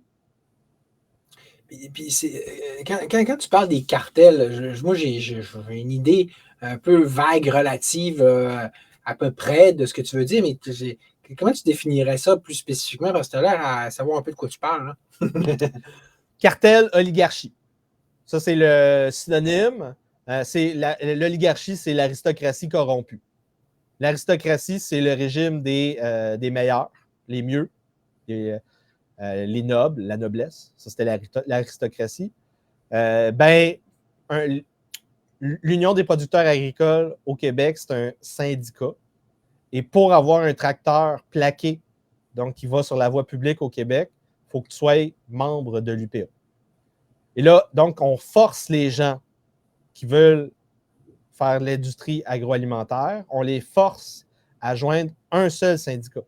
Mais ce seul syndicat, c'est un cartel. L'ordre des médecins, ça, c'est un cartel. Donc, les ordres professionnels, ce sont des cartels. La Commission de la construction du Québec, c'est un cartel. La gestion de l'offre. Vous avez souvent entendu parler de ça. C'est 600$ en moyenne par personne par année de plus qu'on paye à cause de la gestion de l'offre au niveau de la bouffe. Dès que tu t'en vas dans les 3 gros de la distribution agroalimentaire au Canada, c'est quoi? C'est Métro, Super C, Maxi, quelque chose de même, en tout cas, whatever. C'est 600$ par année par personne. Ça, c'est à cause d'un cartel. Le cartel, c'est on intègre verticalement toute une industrie. Donc, on l'achète toute et on s'en divise par quelques joueurs. Ça peut varier de 2 à 10 à 15, peu importe. C'est ça, c'est un cartel. Et là, ces gens-là, ils décident ensemble c'est quoi les prix. Et donc, ils vont te donner... Souvent, c'est un bon service. Mais le service va être donné à une prime surévaluée. Pourquoi? Ben, certains, c'est parce qu'ils veulent réinvestir, comme les chemins de fer au 19e siècle. Leur but, c'était de faire de centraliser tout ça pour être capable de faire de l'argent, pour être capable d'avoir un système complet aux États-Unis. Donc, des fois, les cartels, ça fonctionne. Mais au Québec, ça ne fonctionne pas. Et donc, on va rentrer littéralement en guerre contre ces cartels-là. Dès qu'il y a un député libertarien, tous les médias sont contre nous. C'est la guérilla judiciaire, c'est des tentatives de MeToo. C'est tout, là. C'est tout. C'est ça le problème. Le problème, c'est qu'on n'a pas les ressources pour toutes engager les batailles en premier. Mais justement, quelle serait-elle, cette fameuse bataille contre les cartels? Supposons que tu aurais les ressources, supposons. Je veux dire, le plan de match, là, comment qu'on pourrait décartéliser le Québec là, en supposant qu'on ait les moyens et la capacité de le faire? Il faut aller chercher les travailleurs comme alliés. Donc, il faut vraiment miser sur enlever les taxes et les impôts de monsieur, madame, tout le monde.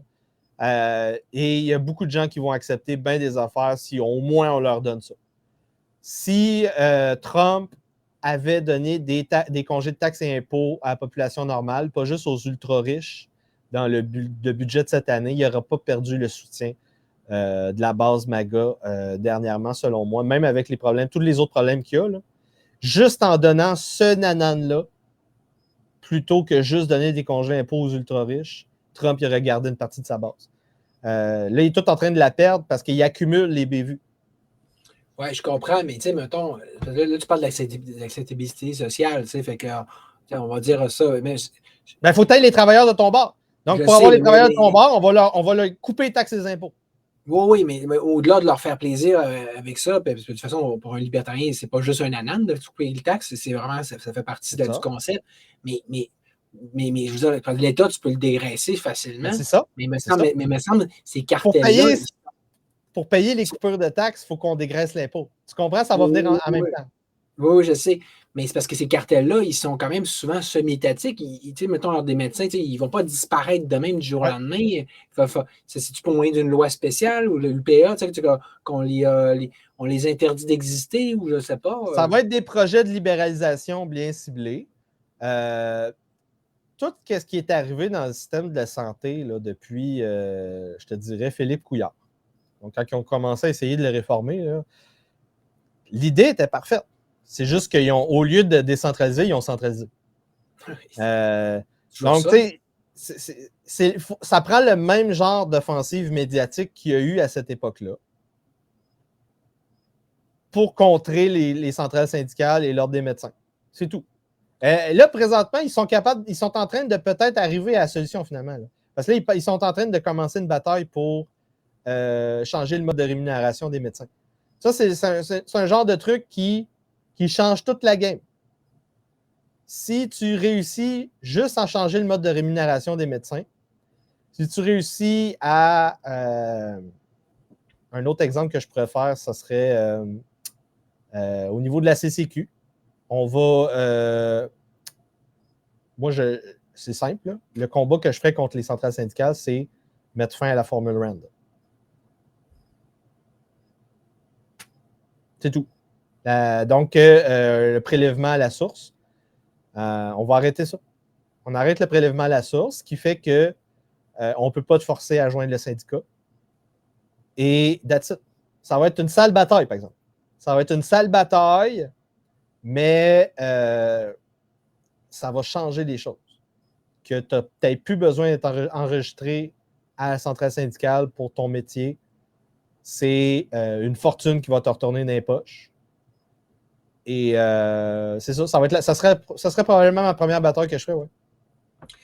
Au niveau des médecins, quand tu parles de changer leur mode de rémunération, ça serait pour qu'ils soient payés à l'acte, je suppose? Ou, Ils sont déjà payés à l'acte. Ils sont payés mix présentement, et à l'acte, et par convention. Et l'idée, présentement, c'est donc soit de standardiser leur travail pour en faire des salariés à l'heure, mixtes, avec des primes.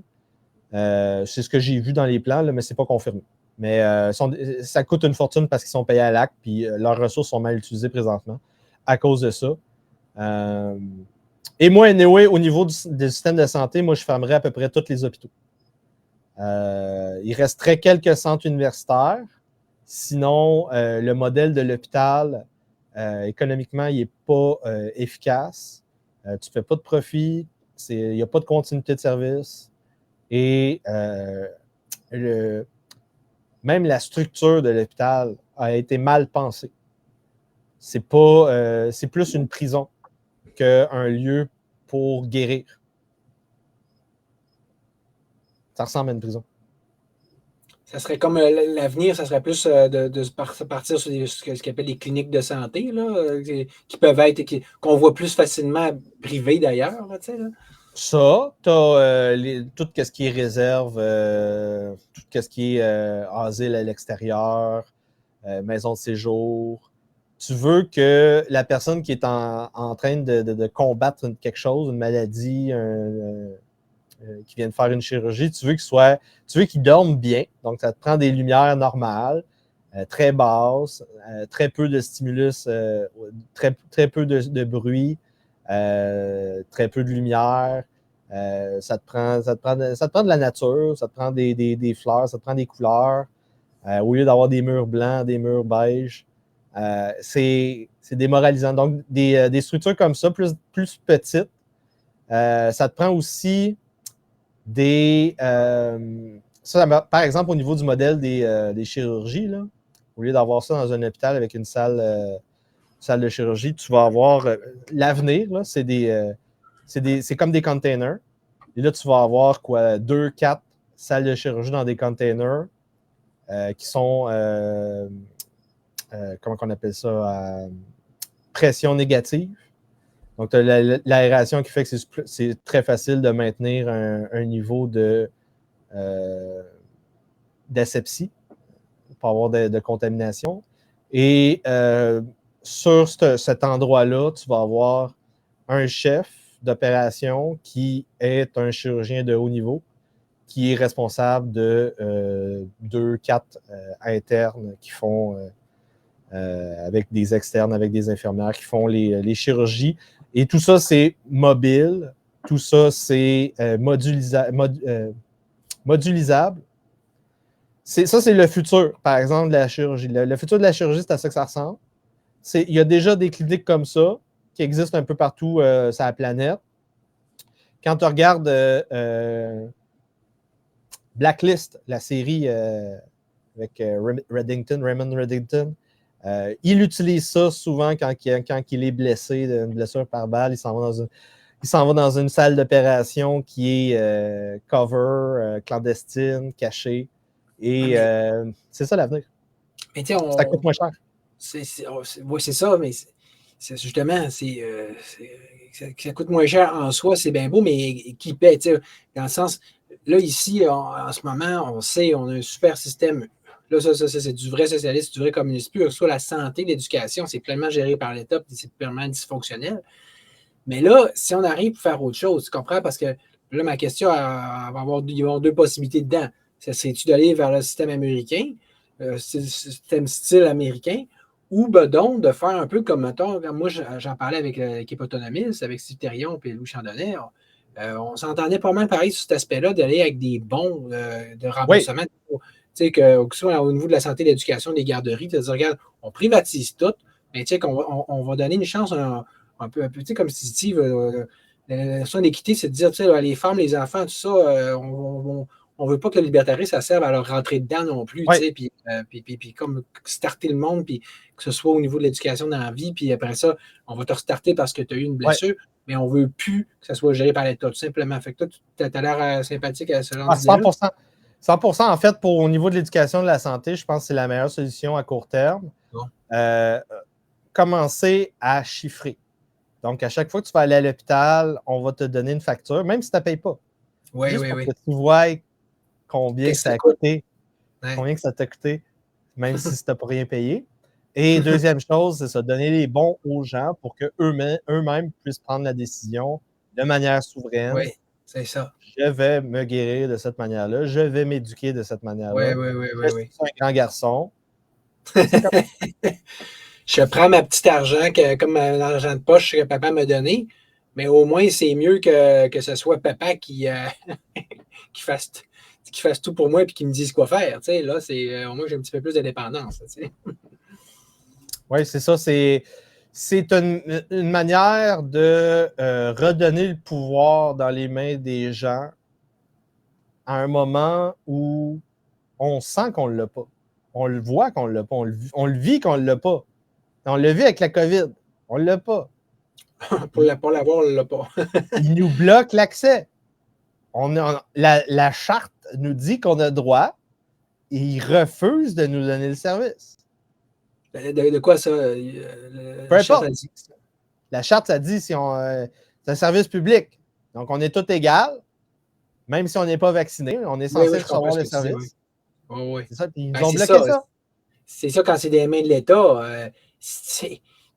Il y a un gros bout du bâton. Fait ce n'est que logique qu'ils finissent par tout transformer en privilège. Tu sais. Mais je vois le meilleur exemple, c'est Post Canada. Tu sais, là, on est en grève. Ça ne nous donne plus d'offrir le service. Puis quand on va vouloir le réoffrir, on le offrira. Si on est chanceux, on va avoir un service. Tu sais. Ben oui. Puis ça, c'est bon parce qu'on a un précédent historique de privatisation d'un service comme la Poste. La Poste allemande a été privatisée. La Poste allemande vient nous livrer des colis ici. C'est-tu quoi? C'est DST, DTL, quelque chose de même? C'est l'ancienne compagnie de Poste nationale allemande. Elle a été privatisée et depuis qu'elle a été privatisée, elle est efficace. Hey, wow, c'est super ça, c'est une belle histoire. Beau dream story. Une belle histoire qui finit bien. Ben oui.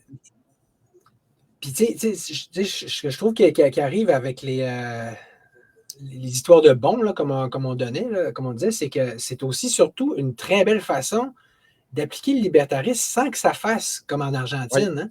Parce que, tu sais, moi, dans un post récent que j'ai fait, parce que j'ai partagé un reportage de RTV, puis là, tu voyais tous les gauchistes qui chialent en Argentine, mais je les comprends parce que c'est raide, là. Mais regarde, qu'est-ce qu'il dit, Javier? Toi, tu l'appelles Ravier, moi, je l'appelle Javier. C'est simple. Il dit le socialisme a été appliqué pendant 100 ans en Argentine. Qu'est-ce que ça a fait? Ça a non seulement appauvri, mais a ramené jusqu'à la déchéance totale pendant que l'inflation a fait ça, jusqu'à ce que leur monnaie ne veut absolument plus rien. Donc là, ça va plus bien. Fait que là, ça prend un remède de cheval, ça prend un homme fort, mais là, rendu là, tu n'as plus de jeu. Là, tu peux juste, comme en Grèce, quand ils ont fait faillite, un État fait faillite. Là, c'est comme que ta maison se fait saisir ou le syndic qui rentre. C'est ça. T'es rendu là. Fait que tu payes les frais. Fait que, tu sais, là, nous, c'est ça qui est aberrant, c'est que les gens, là, on dirait qu'ils veulent attendre au Québec, là, dans leur grande sagesse, le petit Québec intelligent, ils veulent attendre d'être dans la dèche comme en Argentine, là, de se river la nez dans le mur, de se ramasser dans le drain, comme la cigale la fourmi, je n'ai plus d'argent, l'enfant prodigue. Mais là, c'est crétin parce que pendant qu'on a encore de l'argent, là, on pourrait le réinvestir de façon intelligente en désétatisant complètement, privatisant, sans que ça nous fasse mal comme en Argentine. Pas que tu penses de mon petit plaidoyer, mais. Ben oui, la caisse de dépôt de placement, c'est un trésor, ça. C'est 100 milliards. Ouais. Okay. On a 100 milliards de valeur qu'on peut encore jouer. Ouais. On peut encore jouer. Mais ça se peut très bien qu'on ne l'ait plus dans pas long, là, ce 100 milliards-là. Là.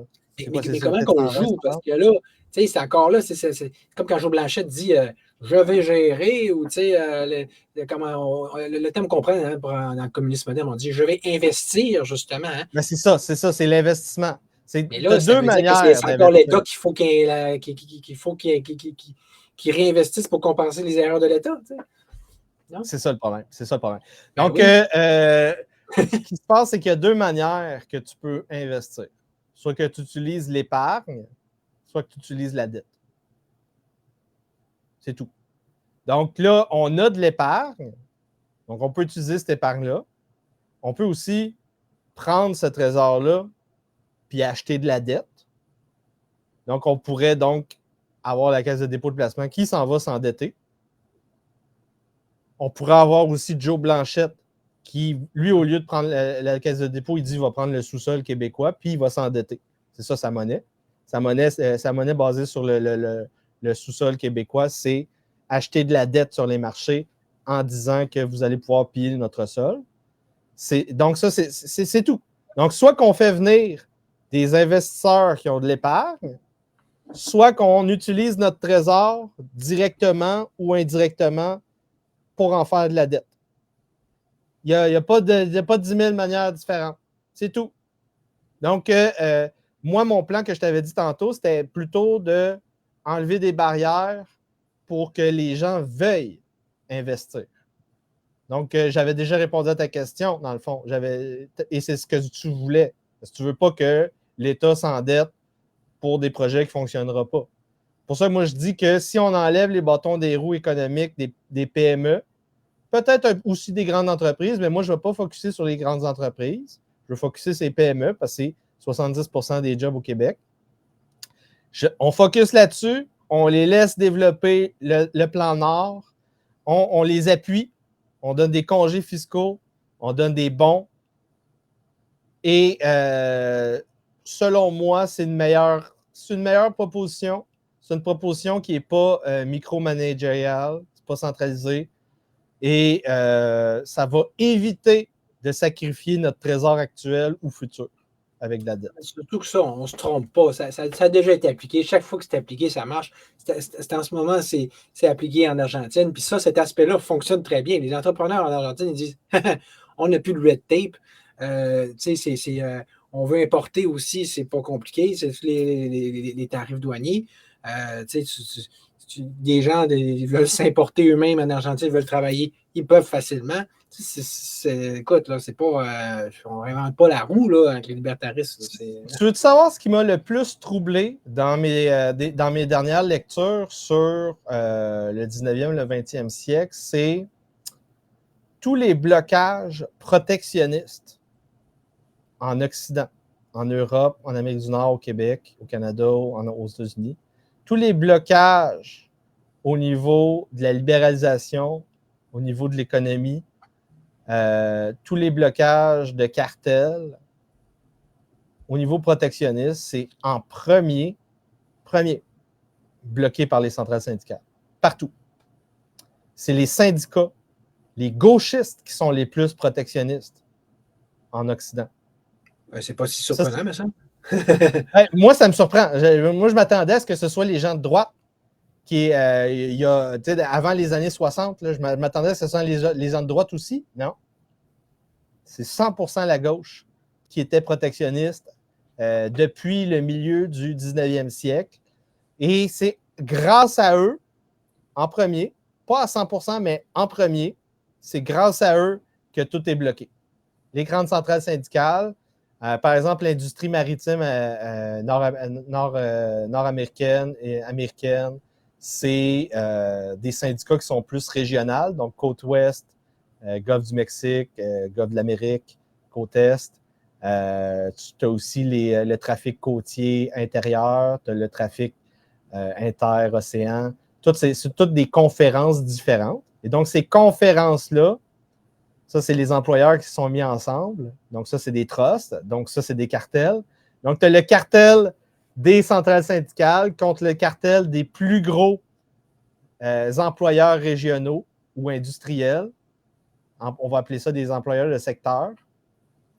Et ça, c'est la deuxième raison pourquoi tout est bloqué dans nos économies en Amérique du Nord ou en Europe.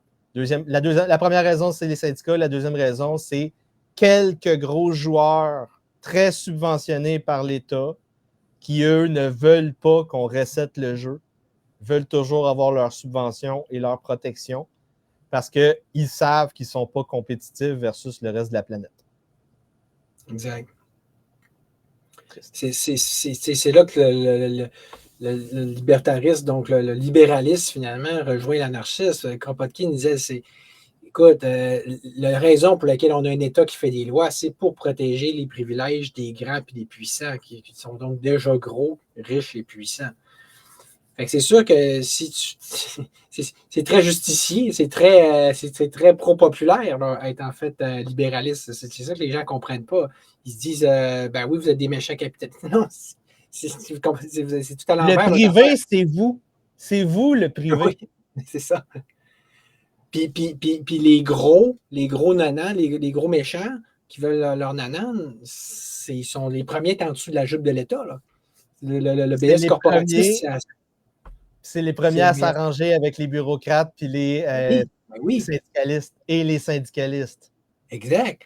Puis on le voit, le fascisme et puis le nazisme, surtout, c'était ça aussi tout particulièrement. C'est la grosse entreprise qui s'est rapidement afféodée puis associée à tout ça. Fait que, tu sais, puis c'est comme dans ton exemple tantôt, c'est comme l'affaire du protectionnisme de la gauche, puis qu'on dit, ben, t'aurais eu tendance à penser que ça aurait été la droite, mais c'est parce que c'est ce qu'on appelle la droite, souvent, est une frange. Le nazisme est un bon exemple, qui, à mon sens, est juste un petit peu plus à droite de la gauche. Oui. Parce que moi, si je regarde Hitler et le nazisme, c'est du national-socialisme. C'est du national-socialisme, c'est réellement du... moi, je suis en train de lire là-dessus, puis tu regardes le genre de totalitarisme qu'ils ont fait. Là, c'est vrai. Je ne suis pas le seul à dire, c'est exactement la même chose. C'est 4 sous pour une pièce par rapport au stalinisme. Là, il y a des différences, mais tu vois que c'est le même modèle, le même régime. C'est juste qu'il est un petit peu plus à droite. Puis je revois encore beaucoup ça. Tu sais, aux États-Unis, le monde va dire, ben, Trump, là, dans le fond, c'est comme un fasciste. Moi, je trouve, oui, en effet, il y a des différences, là, mais c'est ça, c'est qu'il est juste un petit peu plus à droite, même, on va dire beaucoup plus par rapport à ici, mais regarde, tu l'as dit tantôt, ça reste l'apparence. Il ne va pas couper dans l'État pour vrai. Là, c'est ça qu'on voit avec le Doge. Puis en même temps, il va justement protéger ses gros petits amis plutôt que le bas peuple. C'est la même dynamique qu'en nazisme, en fait. Au niveau économique, du moins. Là. Puis sans parler de l'aspect dictatorial. Là, tu sais. Oui, parce qu'il a fait le pari de l'Empire. C'est ça. Il a choisi l'Empire. Dans le premier mandat, il avait promis détruire l'Empire, drain the swamp, build the wall, et il a raté sa shot. Et là, il a décidé de joindre l'Empire. Malheureusement, l'Empire américain est en plein effondrement. Et ce que Trump va faire, c'est présider au déclin. Donc, ça va un peu le faire chier. Mais malheureusement, c'était déjà écrit. C'était déjà écrit. C'était déjà écrit, puis moi, du coup, je ne sais pas où est-ce que tu es par rapport à ça. Tu sais, on avait parlé un peu vite fait, mais moi, j'ai l'impression que c'était écrit même dans la tête de Trump et dans ses missions un peu plus secrètes, non officielles. Mais moi, après moi, il est là pour faire le déclin de l'Américain, au même titre que Carney est là pour faire le déclin du Canada. Puis après moi, ils travaillent ensemble d'ailleurs. Ben, moi, je pense que non. Moi, je pense qu'il croit. Moi, je pense qu'il croit Ah ouais? qu'il va gagner sa guerre contre le Venezuela, puis il croit vraiment qu'il a fait la paix en Iran. Moi, je pense vraiment qu'il croit. Je pense qu'il n'est pas assez. Qui se croit, comme on dit, il se crée, là. Ouais, il se crée trop. Il se crée trop. Et là, il ne comprend pas qu'il est en train d'accélérer l'effondrement américain avec toutes les décisions qu'il prend qui sont hallucinantes. Là. Pour moi, c'est hallucinant ce qu'il a fait en Iran. Tu parles de C'était l'attaque qu'il a faite, là? Ou, l'attaque sur les sites nucléaires, c'est ouais. un début de guerre. Ce n'est pas une guerre de 12 jours. Non, la guerre est encore active. C'est juste OK, que là, ouais. ils ont décidé qu'ils ne se tirent plus dessus pour un bout. Les Iraniens ont mangé une volée, les Iraniens ils ont mangé une volée, les Américains n'ont pas assez de ressources. Donc, on va essayer de se reconstituer un stock militaire. Et là, les deux camps sont en chien de faïence à se regarder. Et la prochaine étape, ça va recommencer bientôt. Là. Parce que là, ils ont déjà recommencé, les Israéliens. Ils ont recommencé contre les Houthis, ils ont recommencé contre les Gazaouis, ils ont recommencé contre les Hezbollah, ils ont recommencé contre les Syriens. Ils ont même tapoché les Turcs la semaine passée. T'avais-tu ça dans tes livres, une guerre Turquie-Israël? C'est vrai, ça c'est nouveau, ça, non? Parce que les Turcs qui ont commencé avec l'effondrement syrien, t'as les Turcs, t'as les Kurdes, t'as les Coptes, t'as les Druzes, t'as les chrétiens, les Alaouites. Tout le monde va essayer de se faire une partie de la Syrie, se tailler un petit un comté, se tailler une baronnie, se tailler un duché, un califat. Quand il y a un Fait que là, fief. c'est ça, les Turcs sont en train de gruger du territoire et de faire des petites alliances de corridors avec Al-Qaïda en Syrie, qui ont pris le pouvoir, entre guillemets. Et les Israéliens aussi. Les Israéliens aussi ils ont pris du territoire syrien récemment. Puis l'idée, c'est donc, les Israéliens vont affirmer leur souveraineté à Golan, les plateaux du Golan, en échange des nouveaux territoires qui ont grugé aux Syriens récemment. Il se passe des affaires. C'est la grosse guerre, mais Trump, il pense qu'il a fini la guerre. C'est la paix. C'est la paix à Trump. Non, Mais, si... Moi, je crois qu'il est authentique, mais je crois qu'il n'y a pas le niveau pour être un génie militaire comme un Hitler, comme un Napoléon. Je pense qu'il se croit. Il se croit oh, trop. puis il est plus un génie pour ce qui est de se mettre tout le monde à dos, que ce soit l'Europe, l'Amérique du Nord, puis etc. Puis tu sais, lui, en tout cas, ce qui est sûr, c'est pour être authentique, il est authentiquement à la solde, puis à la botte d'Israël. Là. C'est le gros problème. J'ai jamais vu ça. Là. On sait qu'ils sont tous de même, les présidents, mais là, il y en a qui disent même qu'ils seraient convertis au judaïsme. En tout cas, c'est sûr que c'est pas comme ça qu'il va se faire aimer encore plus non plus. Là. Ben, ça c'est le truc qu'on a vu depuis 2023. Évidemment, c'est toutes ces centaines de millions de dollars qui sont arrivés dans les coffres à Trump provenant des sionistes, des Israéliens, des Juifs. C'était prévisible, comme tu as dit, on l'a vu venir. Et c'est triste, mais il est obligé de suivre. Il y a même du monde qui commence à dire ouvertement, là, à travers l'administration Trump, qu'il a peur de Netanyahou. Ben, en fait, quand tu le vois agir avec Netanyahou ou avec Poutine, il y en a qui blaguent même avec ça tellement que c'est apparent, mais il ne se comporte vraiment comme un serviteur. Puis, tu vois, il est en position vraiment de soumission et d'infériorité, au même titre qu'il va faire son toffe avec tout le monde, tous les autres. Là, tu sais. Oui. Écoute, on est rendu on est rendu loin. Peut-être que ça pourrait être le temps Je ne de sais pas si on fermer a des ça. questions. J'avais vu une question, là, c'est quelqu'un qui disait qu'est-ce qu'on fait avec les criminels dans un État libertarien. Là, il faut que les gens comprennent. Le libertarianisme, ça ne veut pas dire l'anarchie. Ça ne veut pas dire le chaos. Pas pour rien qu'on T'as s'est gardé un état minimal. Tu sais. Ben oui, t'as ce qu'on appelle les pouvoirs régaliens. Donc, tout ce qui est économie, tout ce qui est justice, tout ce qui est militaire,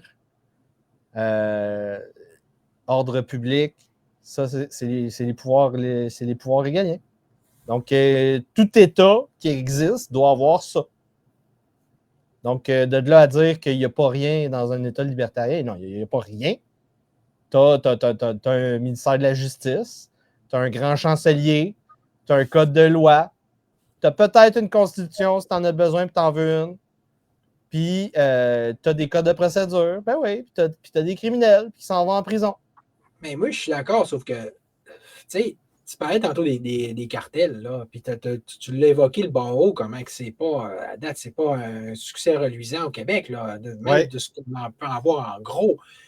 Moi, c'est surtout l'impression que les mêmes causes produisent les mêmes effets. Là. Quand même qu'on se dit, on regarde le ministère de la Justice parce que c'était important, c'est régalien. Et moi, ce que je vois surtout, c'est qu'ils savent en maudit, puis ça fait des siècles, puis ça fait des millénaires, puis c'est partout à travers le monde. Puis s'il y en a une gang qui sont assis sur leur cul, puis qui se pensent vraiment bon, puis c'est un des crises de fonctionnaires comme les autres, ils sont juste encore plus ras, puis ils sont encore plus prétentieux, puis vraiment arrogants, puis au-dessus de leurs affaires, puis ils peuvent mettre des lois pour se protéger, puis des ordonnances de non-publication, puis des outrages aux tribunaux pour être sûr qu'ils peuvent faire ce qu'ils veulent. C'est bien eux autres. Moi, je suis une gang qui a vraiment donné un coup dans le cul, c'est eux autres. Moi, je ne sais pas ce que tu en penses. Là, mais... Oui. Andrew Jackson, président populiste, quand il est rentré président, il a ouvert le barreau à tous les gens honorables. Donc, on peut, par exemple, ouvrir le barreau et permettre aux gens normaux de se défendre eux-mêmes en cours. Ben, on peut déjà énorme. Se défendre. Ouais, mais c'est compliqué. Ouais. On peut libéraliser ça. Et l'idée, c'est que un des trucs qui coûte une fortune quand que tu fais affaire au système de justice québécois, canadien, c'est ton avocat qui remplit des formulaires. Il y a énormément de trucs, des milliers de dollars pour chacun. Mettons que tu dépenses 10 000 $, il y a au moins 6 000 que ça va être juste pour remplir des formulaires. Donc, tu es capable de le faire. Tu es capable de le faire. Et là, si tu fais toi-même ton formulaire, ton avocat, il vient de perdre de l'argent. Et là, pour moi, c'est bon. Pour moi, c'est bon. L'idée, c'est qu'il faudrait peut-être que redonner aux Québécois leur capacité de se défendre eux-mêmes en cours sans qu'on ait besoin de ce cartel-là, comme tu as dit, parce que c'est un cartel. Ben oui, puis je ne vois pas pourquoi le barreau, tu sais, on va me dire que l'UPA, tu sais quoi, ça? Ça, c'est un système, justement, c'est une talle là, où est-ce que tu vois qu'il y aurait grand besoin d'une grosse dose de libéralisation. Puis pour moi, je privatiserais tout ça pour vrai. On jase pour jaser, là. On est à la fin du live. Là. Mais tu sais, écoute, ça serait quoi, là? Une entreprise de justice, là, puis les juges sont-ils bons, font-ils la job? On va y aller, puis écoute, d'après moi, là, on sauverait de même, on sauverait de l'argent, même si ça serait privé, parce que, ah oui, ici, t'as eux autres, nous, qui n'en ont pas de red tape. T'arrives, l'avocat, le juge, nanana, puis tel juge, il y a une vraie impartialité, lui. Ouais. Et il y a bien des cours de justice au Québec, au Canada, qui sont inconstitutionnels au niveau historique. Ça, c'est un autre détail important. Par exemple, le tribunal de la famille, si on peut l'abolir complètement. Ça, c'est l'enfer. Moi, je veux vendre des punchs un peu par rapport à mon affaire, mais tu es en cour supérieure, là. Tu es en cour supérieure, pas inférieure comme la Cour du Québec. Là. La DPJ 100 mêle, là, elle vient au-dessus de la Cour supérieure. Une gang de fonctionnaires. Tu sais, des TS, puis essentiellement des nounounes. Puis là, eux autres sont plus hautes que le juge, puis la Cour. Puis dans les faits, c'est le contraire, hein, vraiment. Là. Puis là, il te ramène à la Cour de la jeunesse qui est censé être plus bas. Là, il est comme en haut. Ça, c'est vraiment. C'est en effet, c'est de façon encore plus marquée. C'est le tribunal de la jeunesse, c'est du gros n'importe quoi. Là. C'est vraiment. Au mieux, on abolit ça, ou au pire, on privatise, là, puis que, regarde, tel tribunal, ça va être mieux qu'un autre. Tu sais. On s'entend à 100%. Non. On a essayé d'être pas d'accord en soir, ça n'a pas marché. Ah, tu sais, il y a des petites affaires des fois, je t'écoute, puis je fais comme ouais, un petit peu. Mais dans l'ensemble, ça s'entrecroise, puis en tout cas, Moi, je dois dire, je réitère publiquement, je pars l'esprit tranquille, je pars en paix, en sachant que là, le trésor, il est bien gardé. On a un excellent chien de garde. C'est pas de tout, là, tu comprends, du libéralisme, mais je veux dire, c'est de l'avenir du Québec. OK? C'est donc de la démocratie. OK? Le gars que vous avez là, c'est lui l'avenir. OK? Rentrez-vous ça dans le cerveau. Là. C'est pas PSPP, là, le Monsieur Socialist Power. Là. C'est pas encore moins QS. Là. Puis c'est pas non plus Jonathan Blanchet. C'est pas Éric Duhem qui va dire on va mettre un petit plaster sur le bobo puis réduire un tout petit peu l'État-providence. Mais pas trop parce qu'on va essayer de se faire élire ça marche même pas. En plus, c'est pathétique. Là, ça prend une grosse cure majeure. Vous vous en rendez pas compte, là? Et vous êtes comme une gang de drogués, puis vous êtes sur un poids artificiel, puis vous êtes, tu sais, là, on écoute la TV, puis on se gave là, de chips et de bière. OK? On se saoule à l'État-providence. Ça va pas. Le temps, il est compté. On est bienveillant de vous dire ça, OK? Fait que là, il faut prendre un pompier pour éteindre le feu, puis ça prend un gros régime, une grosse cure santé, OK? Pour vrai, là. Essayez de penser à ça, s'il vous plaît. Puis moi, je m'en vais, OK? De toute façon, vous n'avez pas embarqué dans mon affaire.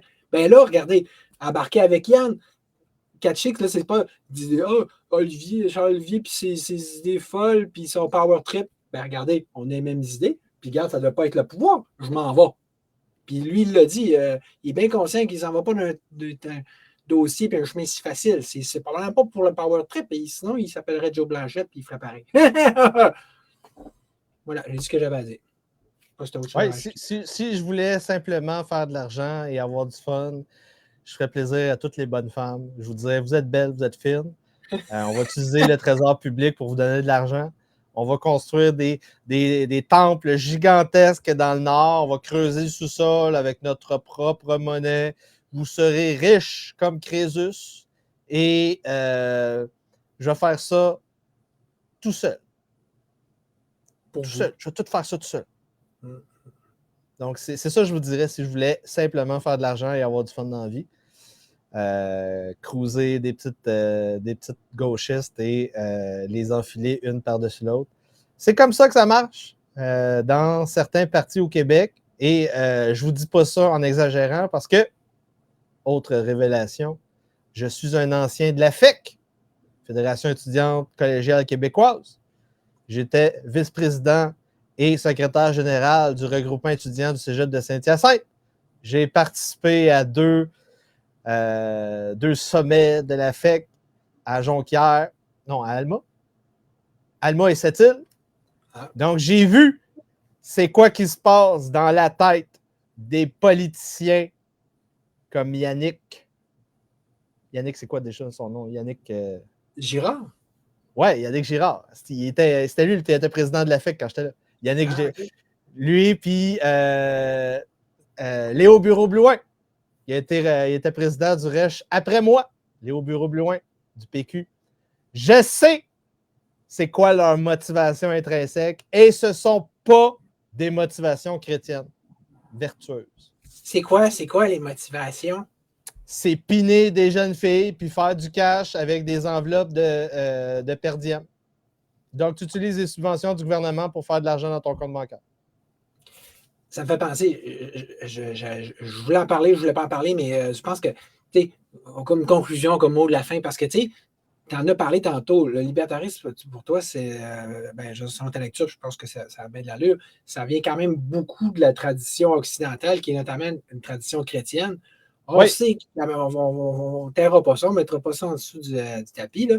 Tu es un chrétien avéré, ça fait partie de toute ta philosophie, toute ta démarche. Donc, c'est quoi le lien là, que tu fais vite de même là, pour monsieur et tout le monde entre le christianisme et le libertarisme? Parce qu'il me semble que ça va. Vite de même, ça peut peut-être pas l'air si relié que ça, là, même pour moi. Mais, chronologiquement, le libertarisme n'existe pas sans le christianisme. Donc, c'est les chrétiens qui ont inventé le concept de liberté, libre expression, libre arbitre. C'est un mélange d'ontologie classique gréco-romaine avec des évolutions typiquement chrétiennes. Et ça, c'est le christianisme qui engendre le libertarianisme, comme le marxisme, pour moi.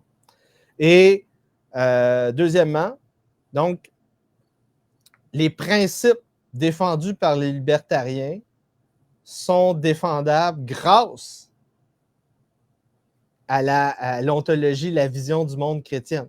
Donc, si tu revendiques, par exemple, le droit de ne pas empiéter sur le terrain de le principe de non-agression, c'est ça que je cherchais tantôt, le principe de non-agression des libertariens, ben ça, c'est juste la Silver Rule.